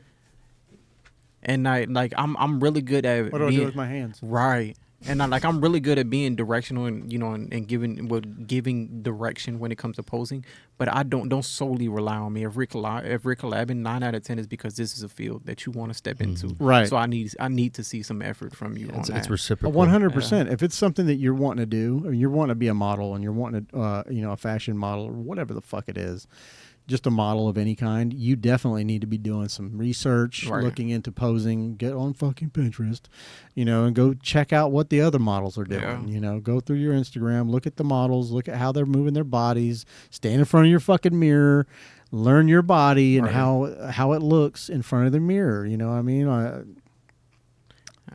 Yeah, I don't know. Not everybody's bad with that, but I've had those clients. They're like, yeah, and they're pretty. Yeah. And they think that that's all they got to do. I equate them to like what we call pillow princesses. Yeah. You know what that is, Pat? Yes. Where that's a sexual term. Yes, I do. And that means they just lay down on their back and just lay their fuck there and don't do a damn thing but breathe. We call it being a fish. Yeah. Yeah. Squirm every now and then. Yeah. Not even. Just don't ever let them pillow princesses get on top. I had one break my dick one time. It's not good. Wow.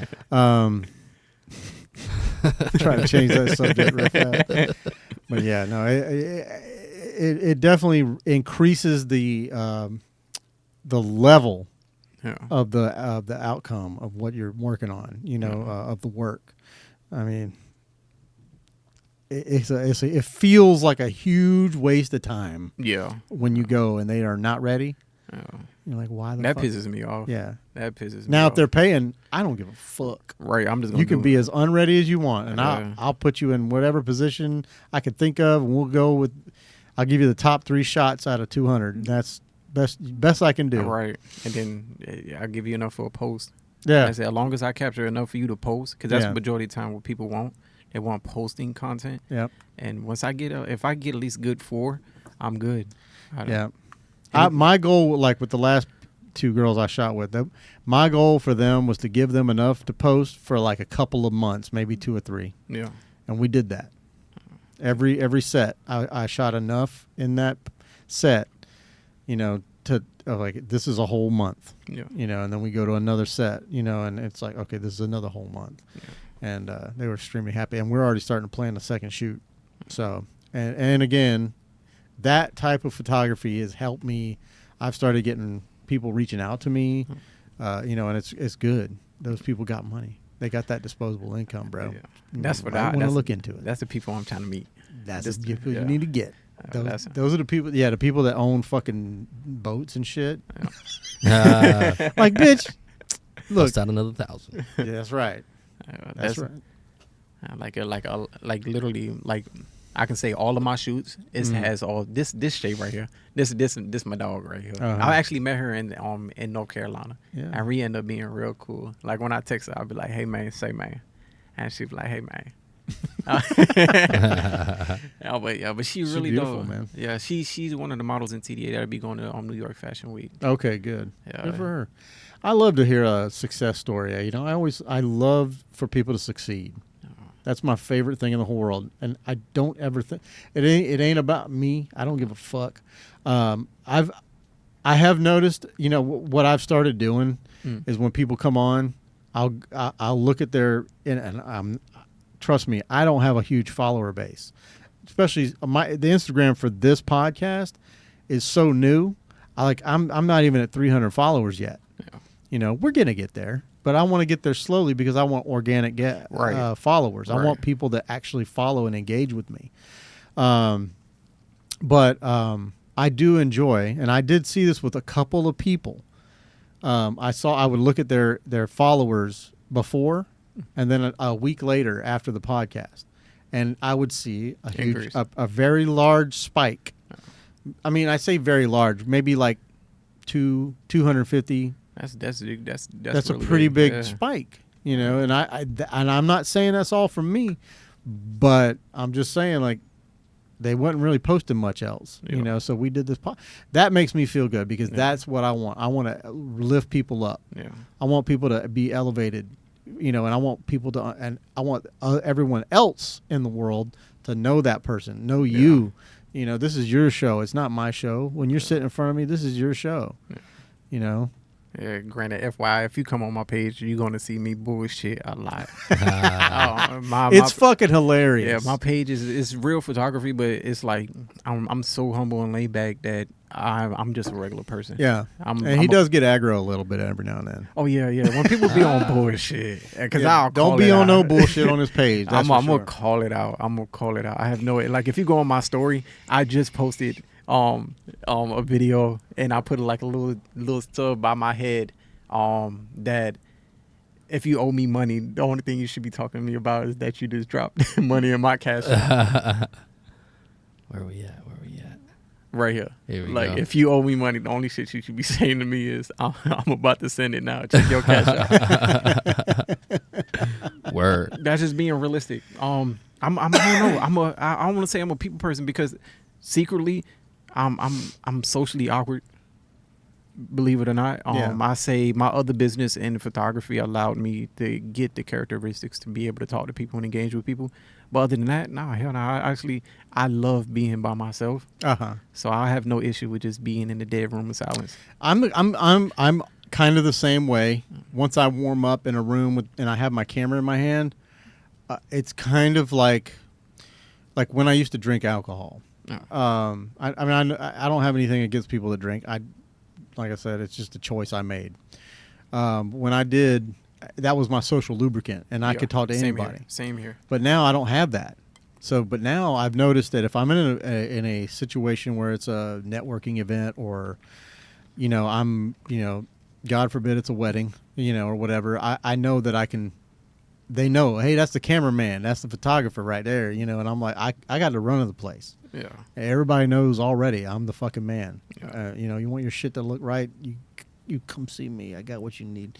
You know what I mean? But I can joke around and I can be, but I can tell you that after a wedding or something like an event like that, it takes me about a week to fucking recharge Yeah. after all that socializing but damn it, man, I can't It's do a it. lot. It's a lot. It's a It'll wear lot. your ass out. Yeah. Me, I run the drinks every single time. Yeah. I'm not gonna lie to you. Like if I'm doing, gladly, I'm not doing club events no more.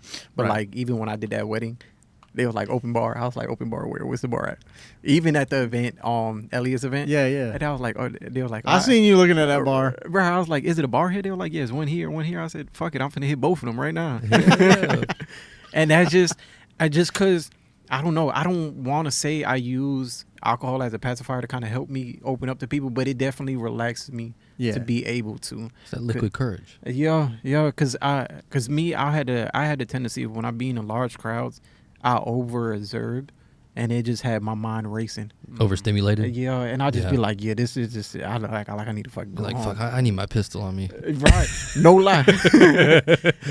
Some shit could pop off. But alcohol is definitely. I'm getting to the point now that like I don't need it Mhm. as much. Yeah. Cause like literally the only way I would literally last inside of club events is if I'm drunk as hell. Yeah. Literally. Mhm. Like I literally will post on my page like, don't ask me for no fucking pictures if I ain't getting my first drink. And by the end of the night I'm probably like on 6 cup, 7 cup. Yeah. And that's the only way I'm able to engage. But now I'm learning how to really, just do it without alcohol. Just go. Yeah, because I haven't had a drink probably since that wedding. Really? Yeah, and I used to have a drink almost every day. Yeah.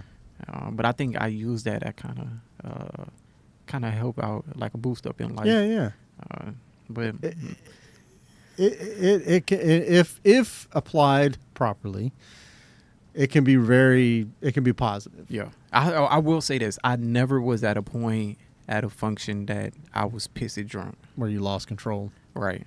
I think the only situation I can think of that I was extremely intoxicated. It's a promoter here named She, Mhm. and like when I first started, he did like a Henny versus Patron night, and I got so fucking drunk that I literally slept inside my car, on right on downtown, like Oof. right where I parked at. I got inside my car and went to sleep, and Is woke that up fucking like rain. That's rain. Yeah, that's look at the rain. radar. It's Oh, been Jesus. today's weather's been terrible. pissing. I know. I almost rode the motorcycle today. Thank God I didn't. Yeah, and this an hour drive for me. Oh, Oh Jesus. God. It's supposed to get 5 inches this week. I don't know what that looks like, but Hey, that's all I got, fella. There's a meme out there. It was like it was one of the bad Skeletor memes. I follow that page on X, and it was like when she grabs your hips and tries to pull you in deeper. You're like, that's all God gave me, woman. Let go of my hips. Nah, man. But I will say this. I know, like I was talking to a photographer earlier. I remember he posted on his page, on his story, Yeah. that he hasn't been posting because he's not getting engagement like how he would Right.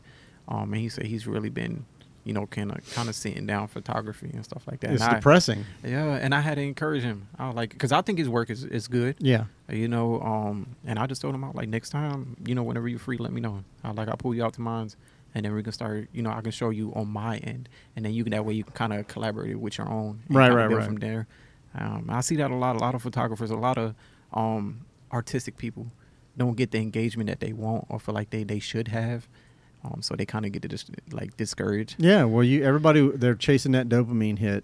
Yeah. And when you don't get it, it's very depressing, Yeah. especially when you're creative and you think this is awesome, and and then you post it and you think everybody else is gonna think it's awesome, and then they don't. Right. That's how I feel about my reels. Yeah. Like I posted like twice on TikTok and I ain't see shit in 10 minutes. I was like, let me delete. But now I'm getting to a point that I'm just gonna put it out there as far as my Mhm. reels. My photos, I don't care. If you like it, I love my photos. Yeah. But my reels, nah, I don't like it. I'm real picky about Really? it. Yeah. I don't know give a why. fuck. I honestly, the only thing I post as far as reels even go is like clips from this podcast. Yeah. And I had stopped doing it for the longest. I mean, I say the longest. A month can seem like a millennia Yeah. on social media, Yeah. which is funny because I think I took like 2 months off where I wasn't posting any clips, Yeah. nothing. And then people started. It was a girl I had on here. Her name was Jasmine, which I'm probably gonna have. Not probably. I already spoke to her. Her dad's a DJ. I'm gonna have him on. But she started doing, because we gave her when we finish, it records and we're streaming at the same time. So I have the full file. And we were like, "Do you have an iPhone?" She's like, "Yeah." I was like, "Here, we'll airdrop it to you." And so we airdropped it to her. And then she went home and started cutting it up, and she did the collaboration thing. So my viewers see it, and they think that I'm posting it. Yeah. And I'm like, shit. I said I wasn't going to do these fucking clips, but all right. So she started doing it. Then I was like, fuck it. I'm going to do it. Yeah. So I started posting more, trying to, like, every couple of days, I'll throw a couple out, and then, but it's just like, I'm not like one of these, like, I'm going to go in and make a trendy reel. Yeah. I'm not going to make a trendy story or something like that. Like, I'm not trying to go viral. Right. Same here. I want, like I said earlier, and I think everybody should aim for this, but I know that the way it's set up, it's not set up for this, the organic growth. Yeah. It's not set up for that. And I just, it drives me batshit crazy, and I don't need that stress in my life. Right. And to me, it's meaningless to have 20K followers and then you probably Get got 20 100 likes. Right. And it's like, what's the purpose of No all these people? engagement. Right. That's why I'm real picky about who I'll follow. I don't follow everybody back. And I don't want to sound like an asshole. I feel like I shouldn't have to. I feel like I'm not going to. No. Especially like I went through, because I think like with yesterday, I was following like almost 1,000 people. Mm-hmm. And I was like, oh, fuck, I got to bring this down. So the first place I immediately go to is when I go to my following, I say it's least interacting. And I'll start scheming through pages, and I'll be like, oh, if I don't know them personally, or if I have never seen them, Or they don't have anything on their page. yeah, they gotta go. They gotta go. Like when I tagged you and posted you today about you, and like immediately I got 3 followers to the page. Yeah. I went and looked. I was like, who is this? And I went to look at their pages. 2 of them were girls, had nothing on their fucking page. See, what I had to get it. It's a bot. I had to get adjusted because what I learned is a lot of women nowadays, they're not posting anything on their page. They're posting everything in their highlights.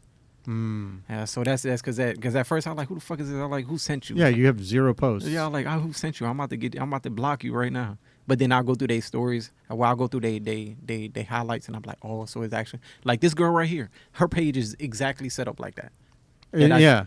She I mean, has- if I don't see anything that says private, I'm like, okay, cool. Your private profiles, I'll follow you, and if I don't see anything that I like, and I hate to say that because the people I shoot with typically, I mean, you have to have some type of attraction or feel like they're pretty or Yeah. whatever. If you don't fit that description, I'm not gonna follow you unless you're a really big supporter. Yeah, it's a weird dynamic, that what you just said. Like, if you don't feel it, like if you don't have, you've got to see like the beauty and go, yeah. wow, Yeah. wow, and be wowed, and then you're like, okay, and then it shines in your work. Yeah. I mean, like I have I keep bringing these chicks up because I haven't done any shooting too much like this. I haven't done anything like this in years, but like, so it was super fun. But like, I've been blowing their brains up, like their heads. I don't know how they fit through a fucking door, because I'm like, every other day when I get done editing, I'll send another batch to Dropbox. They go check it, and they're like, "Oh my god, it's so good." I'm like, "You guys are fucking hot as shit." I'm just telling you, like, I have a hard time editing these fucking photos, and I mean, they're great. Yeah. They're beautiful, they're perfect.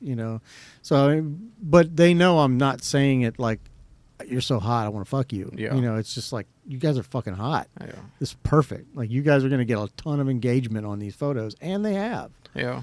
And I may, given when they give me if they give me consent, because I do everything about consent with me, but I know I own the photos. I could do whatever the fuck I want to with them. No. However, I want their consent because Yeah. that's just who I am.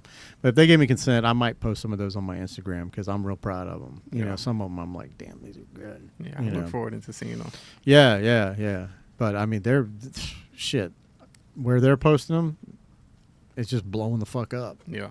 So that's positivity for me. Right. That's like me with the people I shoot with that I collab with.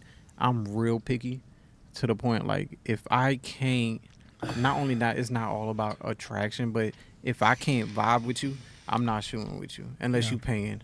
We not doing no collaboration. Right. Because I'm a real big on If one, it'd be It's a lighting. mindset. Yeah, lighting is number one for me. If my Yeah. lighting in there, I'm not doing it.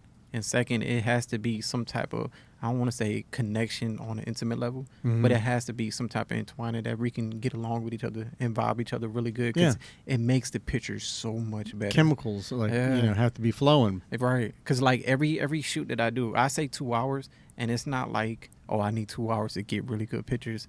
I just like to use them 2 hours to kind of, how can I say this? Is my shoots turn into an adventure.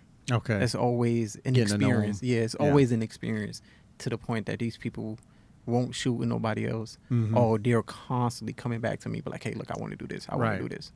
You know, Yeah, and I, they feel comfortable with right, you. right, and I love it like that because I never exploit anybody to the point at my shoots. Like I know a lot of photographers that models used to work with them, and they'll come to Mhm. me and be like, well, why didn't you handle Udu? And they'd be like, well, no, this is why. And you'd be surprised how many women tell me, oh, I won't work with this photographer because he told me before we can shoot, he need nudes. Oh, I'm no, like, no, you're no. fucking No. lying. Yeah, delete that motherfucker. Right, I'm Block. like- and it's the photographers that they're telling me are really big photographers in Jacksonville, and I was like, how the fuck? That's why. It's like we talked about earlier with that a number of followers, they get this ego, Yeah. and then they can do whatever the fuck they want. See, I can't stand photographers like that. No. If you're not at a humble state, I'm not. I don't care. I Yeah. don't. We're not in the same wheelhouse. Yeah, not at all. Cause I'm an asshole. When I start dealing with people like that, I'll become an asshole. I got zero Yeah. respect for you, Mhm. For sure. zero at all. That's Cause that bully mentality. yeah, They're bullies if they do shit like that. right. And Yeah. then it's like the personality with the mindset that I have now and the mindset I had back in the when I was younger. It's like when I deal with people, it's kind of like it's like a tug. It's like I really want to whoop your ass, but I really got to be professional right now. And it's just because you don't have to be Well, that it's way. not like you have an HR department. So I'm just saying. You're gonna be all right. Yeah, it's just I don't know. I'm real big on I treat people how I want to be treated. Right. And I give people the utmost respect until Sure. you lose that respect. I lose that respect for you. Yeah, But that's it's always- a two-way street. Right. I don't know. It's just And that's with anything, though. I mean, it's not just photography, but any customer service type business in which we are in a customer service type business. I mean, photography is Yeah. a customer service type business. You are working one-on-one with the customer. right. And, if you build trust, you build a relationship with your clients, Yeah. and they will keep coming back Yeah. for yeah. 100%. Yeah, definitely. And they're gonna recommend you to other people. Oh, yeah. They always gonna do Word it. of mouth, Spreads fast. it trumps any social media, Yeah. any fucking advertisements that you pay for. Word of mouth is the best. Yeah. Yeah. That's like Hands down. the girl I just did for her birthday. With the first edits I did, some of the pictures she didn't like her facial expression, or Right. she felt like she looked awkward. Mm. And then she was like, I was like, what pictures do you like? And she sent me another 4. And immediately I was like, fuck, these about $10 a picture of edit. But then I was like, you know what? No, she didn't like them. I want to provide a good service for her, and I appreciate her booking. Because in reality, without these people booking, I wouldn't be making no money. Yeah. So I was like, you know what? I'm just gonna hit it for that. I'm just gonna, take an L on the edits, and I gave her the edits, Yeah. and she was extremely happy. She kept all of the edits, Yeah. and she posted what she wanted to post. Right. But I try to work with people that's reasonable. Yeah, that's the hardest part is you people not understanding that if I take 1,700 frames, if I shoot 1,700 frames, you're not getting them all. Oh no, there's no way in hell. I'm going to go through, I'm going to cull down, and then I'm going to do it one more time. But what I always end up doing is fucking myself in the ass, not literally, but because I'll give them, you can give people access to your Lightroom, Yeah. and they can go in and they can like the photos that they like, and then they can leave comments and shit. Yeah. And I do that every fucking time like a dumb fuck. I should not do that. Yeah. Because they go in, I will already cull these down once. Yeah. And then when I go back through, I'm like, okay, they went through and liked a bunch of them. And then I go in and look at all the ones they liked, and I star those. By the end, we've almost starred all the fucking pictures. And I'm like, now I got to go through the shit all over again. Yeah. See, what I'll do is after my shoots, I'll let them hold my camera, and I'll be like, okay, hey, look, the pictures that you like, press the lock button on it. And then what I'll go through is when I go to my computer, I'll create 2 different files. I'll do the ones that they like and the ones that they didn't pick. So I put all of the pictures in one file, and the ones that they like, I put in a separate file. Right. Because every picture that they like, I may not like. Right. You know, so I'll edit, you know, I'll pick 4 out of the ones they like, and I'll send them all to them. And then for my personal use, I'll use the entire album and see which ones I like and which ones I Right. want to use.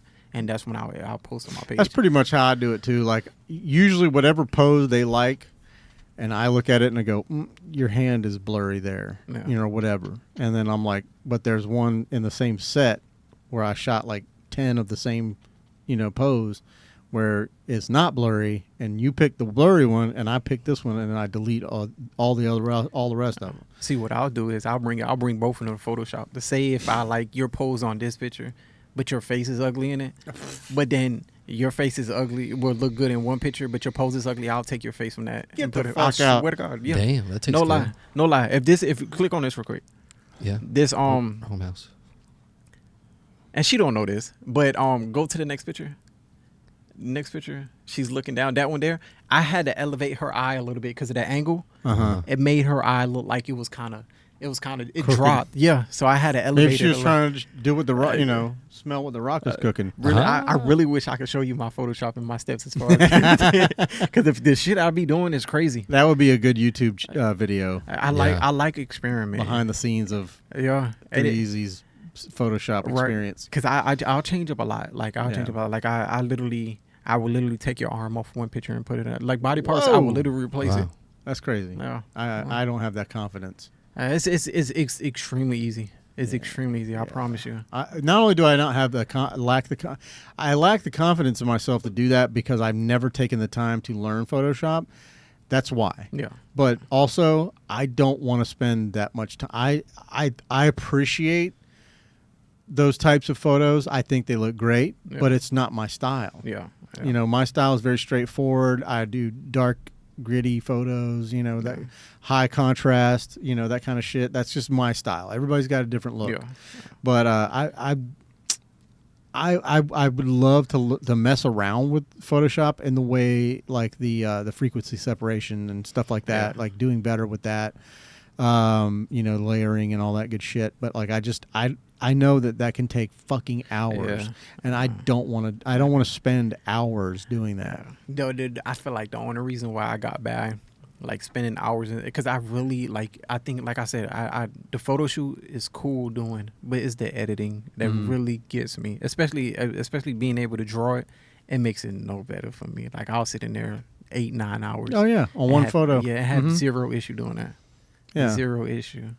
I got all the issues with that. That's how I feel about editing videos. Yeah. Yeah. See, I'll do a set, and like you know, the poses change very minimalistic, but I'll edit one photo in that set, and the lighting's the same, and all the pictures, the settings are all the same, but I'll edit one really well, Yeah. and then I'll copy that edit and fucking batch edit the rest of them, and be fucking done. See, I I would do that as far as like when I'm altering the background, like the color and saturation of stars, as far as like the like when it comes to the landscape of the environment too. But I wish I can do that to the people, because the extra work that you have to do to go through and I think that's what people don't understand. Right. When you're doing frequency separation, you have to go through every single photo individually, Right. and really work that photo. Yeah. And that's why I have to charge you. Yeah. I like, it's time consuming. It's Sure. hell. I mean, it's time consuming just doing Lightroom, just Yeah. doing what I'm doing, but add what you're doing to it, and it's just nutty. I can't do it. She did really good though. That was her first shoot. Oh, she's beautiful, man. You did a great job. I mean, y'all both did a great job. Yeah. Teamwork. Yeah, I'll be trying to tell them. Where 'cause, was that? my secret. Oh shit! Never mind. My my bad. secret beach. Can't be giving out them secrets. I'll send you. I'll show you before I get out of here. I'll show you my location. Okay. Yeah, I'm just real picky. I have a lot of photographers that be like, "Hey man, where the fuck you at?" Yeah. I be like, "Hell no, I ain't telling you." Yeah. That's one thing I will say that I there's been a few locations that I've like, yeah, I'm not telling people where the Yeah. fuck it's at. I feel like I don't want everybody to have my type of look of style. Of Well, it's what I'm like shooting. hunting. Yeah. It's like hunting. Yeah. You know, it's like if you find a good spot in hunting, and you know there's going to be bucks there or Yeah. whatever the fuck you're hunting, you know you're going to find some good elk. Yeah. But you know you're like shit. You know, and I don't want everybody to find this location because then it's going to be wiped out. And Yeah. fuck, you know, they're not going to come back. Whatever. But yeah, you don't want to show up to your spot and there be 35 fucking photographers there. Look, and what's crazy is this beach is so secluded. Like literally, I think the most like when we was there shooting it, it was probably people enjoying the beach. It was probably like 20 people at that beach. Yeah, That's it. so spread out. Yeah, so it's like you have the ability to get out there and not be in anybody's way, or have other people. Offend anyone. Right, or have people in your background. Mm. You're able to free work and have no worries. That's at all. fantastic. That's the hardest part of the beach. That's why people was Fucking like, people. yeah. When I posted that, everybody was like, "Hey, you at Jack's Beach?" I was like, "Fuck no." Yeah, I'm this like, is no. not Jack's Beach, son. Nah, I You tell see you- any trash on the ground? Ah! And I don't. And it's so many people that was like, not too much on Jacksonville when I said that. But I was like, in reality, like you have to look at it. I'm getting paid to do an environmental picture of a beach scene for a client that's paying me. That Right. Put the deposit without no issue. And I told them, on arrival of the shoot, I need the rest of the money, and they did both with no issue. So I'm definitely gonna provide the best that I can provide. Yeah. You know, so I'm not gonna skimp on it at all. No. And what's crazy is so much of the beach is that you can get different looks from each shoot Mm-hmm. and be at the same location. Right. Like this location, like if you X out, You do like a 45-degree turn and you're like in At a a whole different, different scene. yeah. like this beach shoot here, that one there, scroll down. This beach here, that's the same beach. Okay. That's literally the same beach, and the picture next to it, that's the same beach too. Huh. Is that girl like 4'11"? She's She's short as hell. Yeah, she's short as hell. Yeah, she's short as hell. I like all that. Yeah, that's Yeah. sweet, man. Yeah, Little and pool of water right and there. especially it'll change up the look too, depending on low or high tide too. Mm-hmm. The only thing bad about it is like this one here is the same location. Mm-hmm. That's Jack's Beach. Oh, obviously. Yeah, you can tell by the dirty pillars. Ah. You know. But that's that beach there too. You're right. You know, that's Jack's Beach. Yeah. But See, now you're confusing people because you're throwing them Jack's beach Mhm. photos in there with the other beach photos. And people are like, what the fuck, man? I've never seen those rocks out at Jack's Beach. There's no fucking jetties out here. What the fuck? And it's crazy. I say the only bad part about that location there, and when it's high tide, if you're not careful, True. them rocks Cut your ass will, up. will fuck you up. Mm-hmm. Well, Literally. it's slippery as hell with all that slime. on it, Yeah. Yeah, man. Yeah. Well, shit, man. It's almost 10, ain't it? Yeah, we're at 2 hours 56 minutes. That's Yeah. it. It feels like we. Yeah. It don't feel like we've been sitting here talking long though. Not at all. But let's get up out of here, man. We'll have to do this shit again. Yes, sir. I enjoyed myself. Of course. I'm glad you came. I'm glad you answered the call. I appreciate it, man. And for you guys out there, you need to go check out at 3. It's an underscore. Yeah, 3 AZY _photography. Go check out his Instagram right now. As soon as you click off this podcast and go check him out and like his stuff and engage with that man and hire him because he does good work. Yeah. If there's anything, is there any other socials you'd like to? No, that's about it. I hate social media. Hell yeah. Same. But thanks for listening, everybody, and maybe give us a like or a follow or something. And that's it. We'll see you next week. Bye.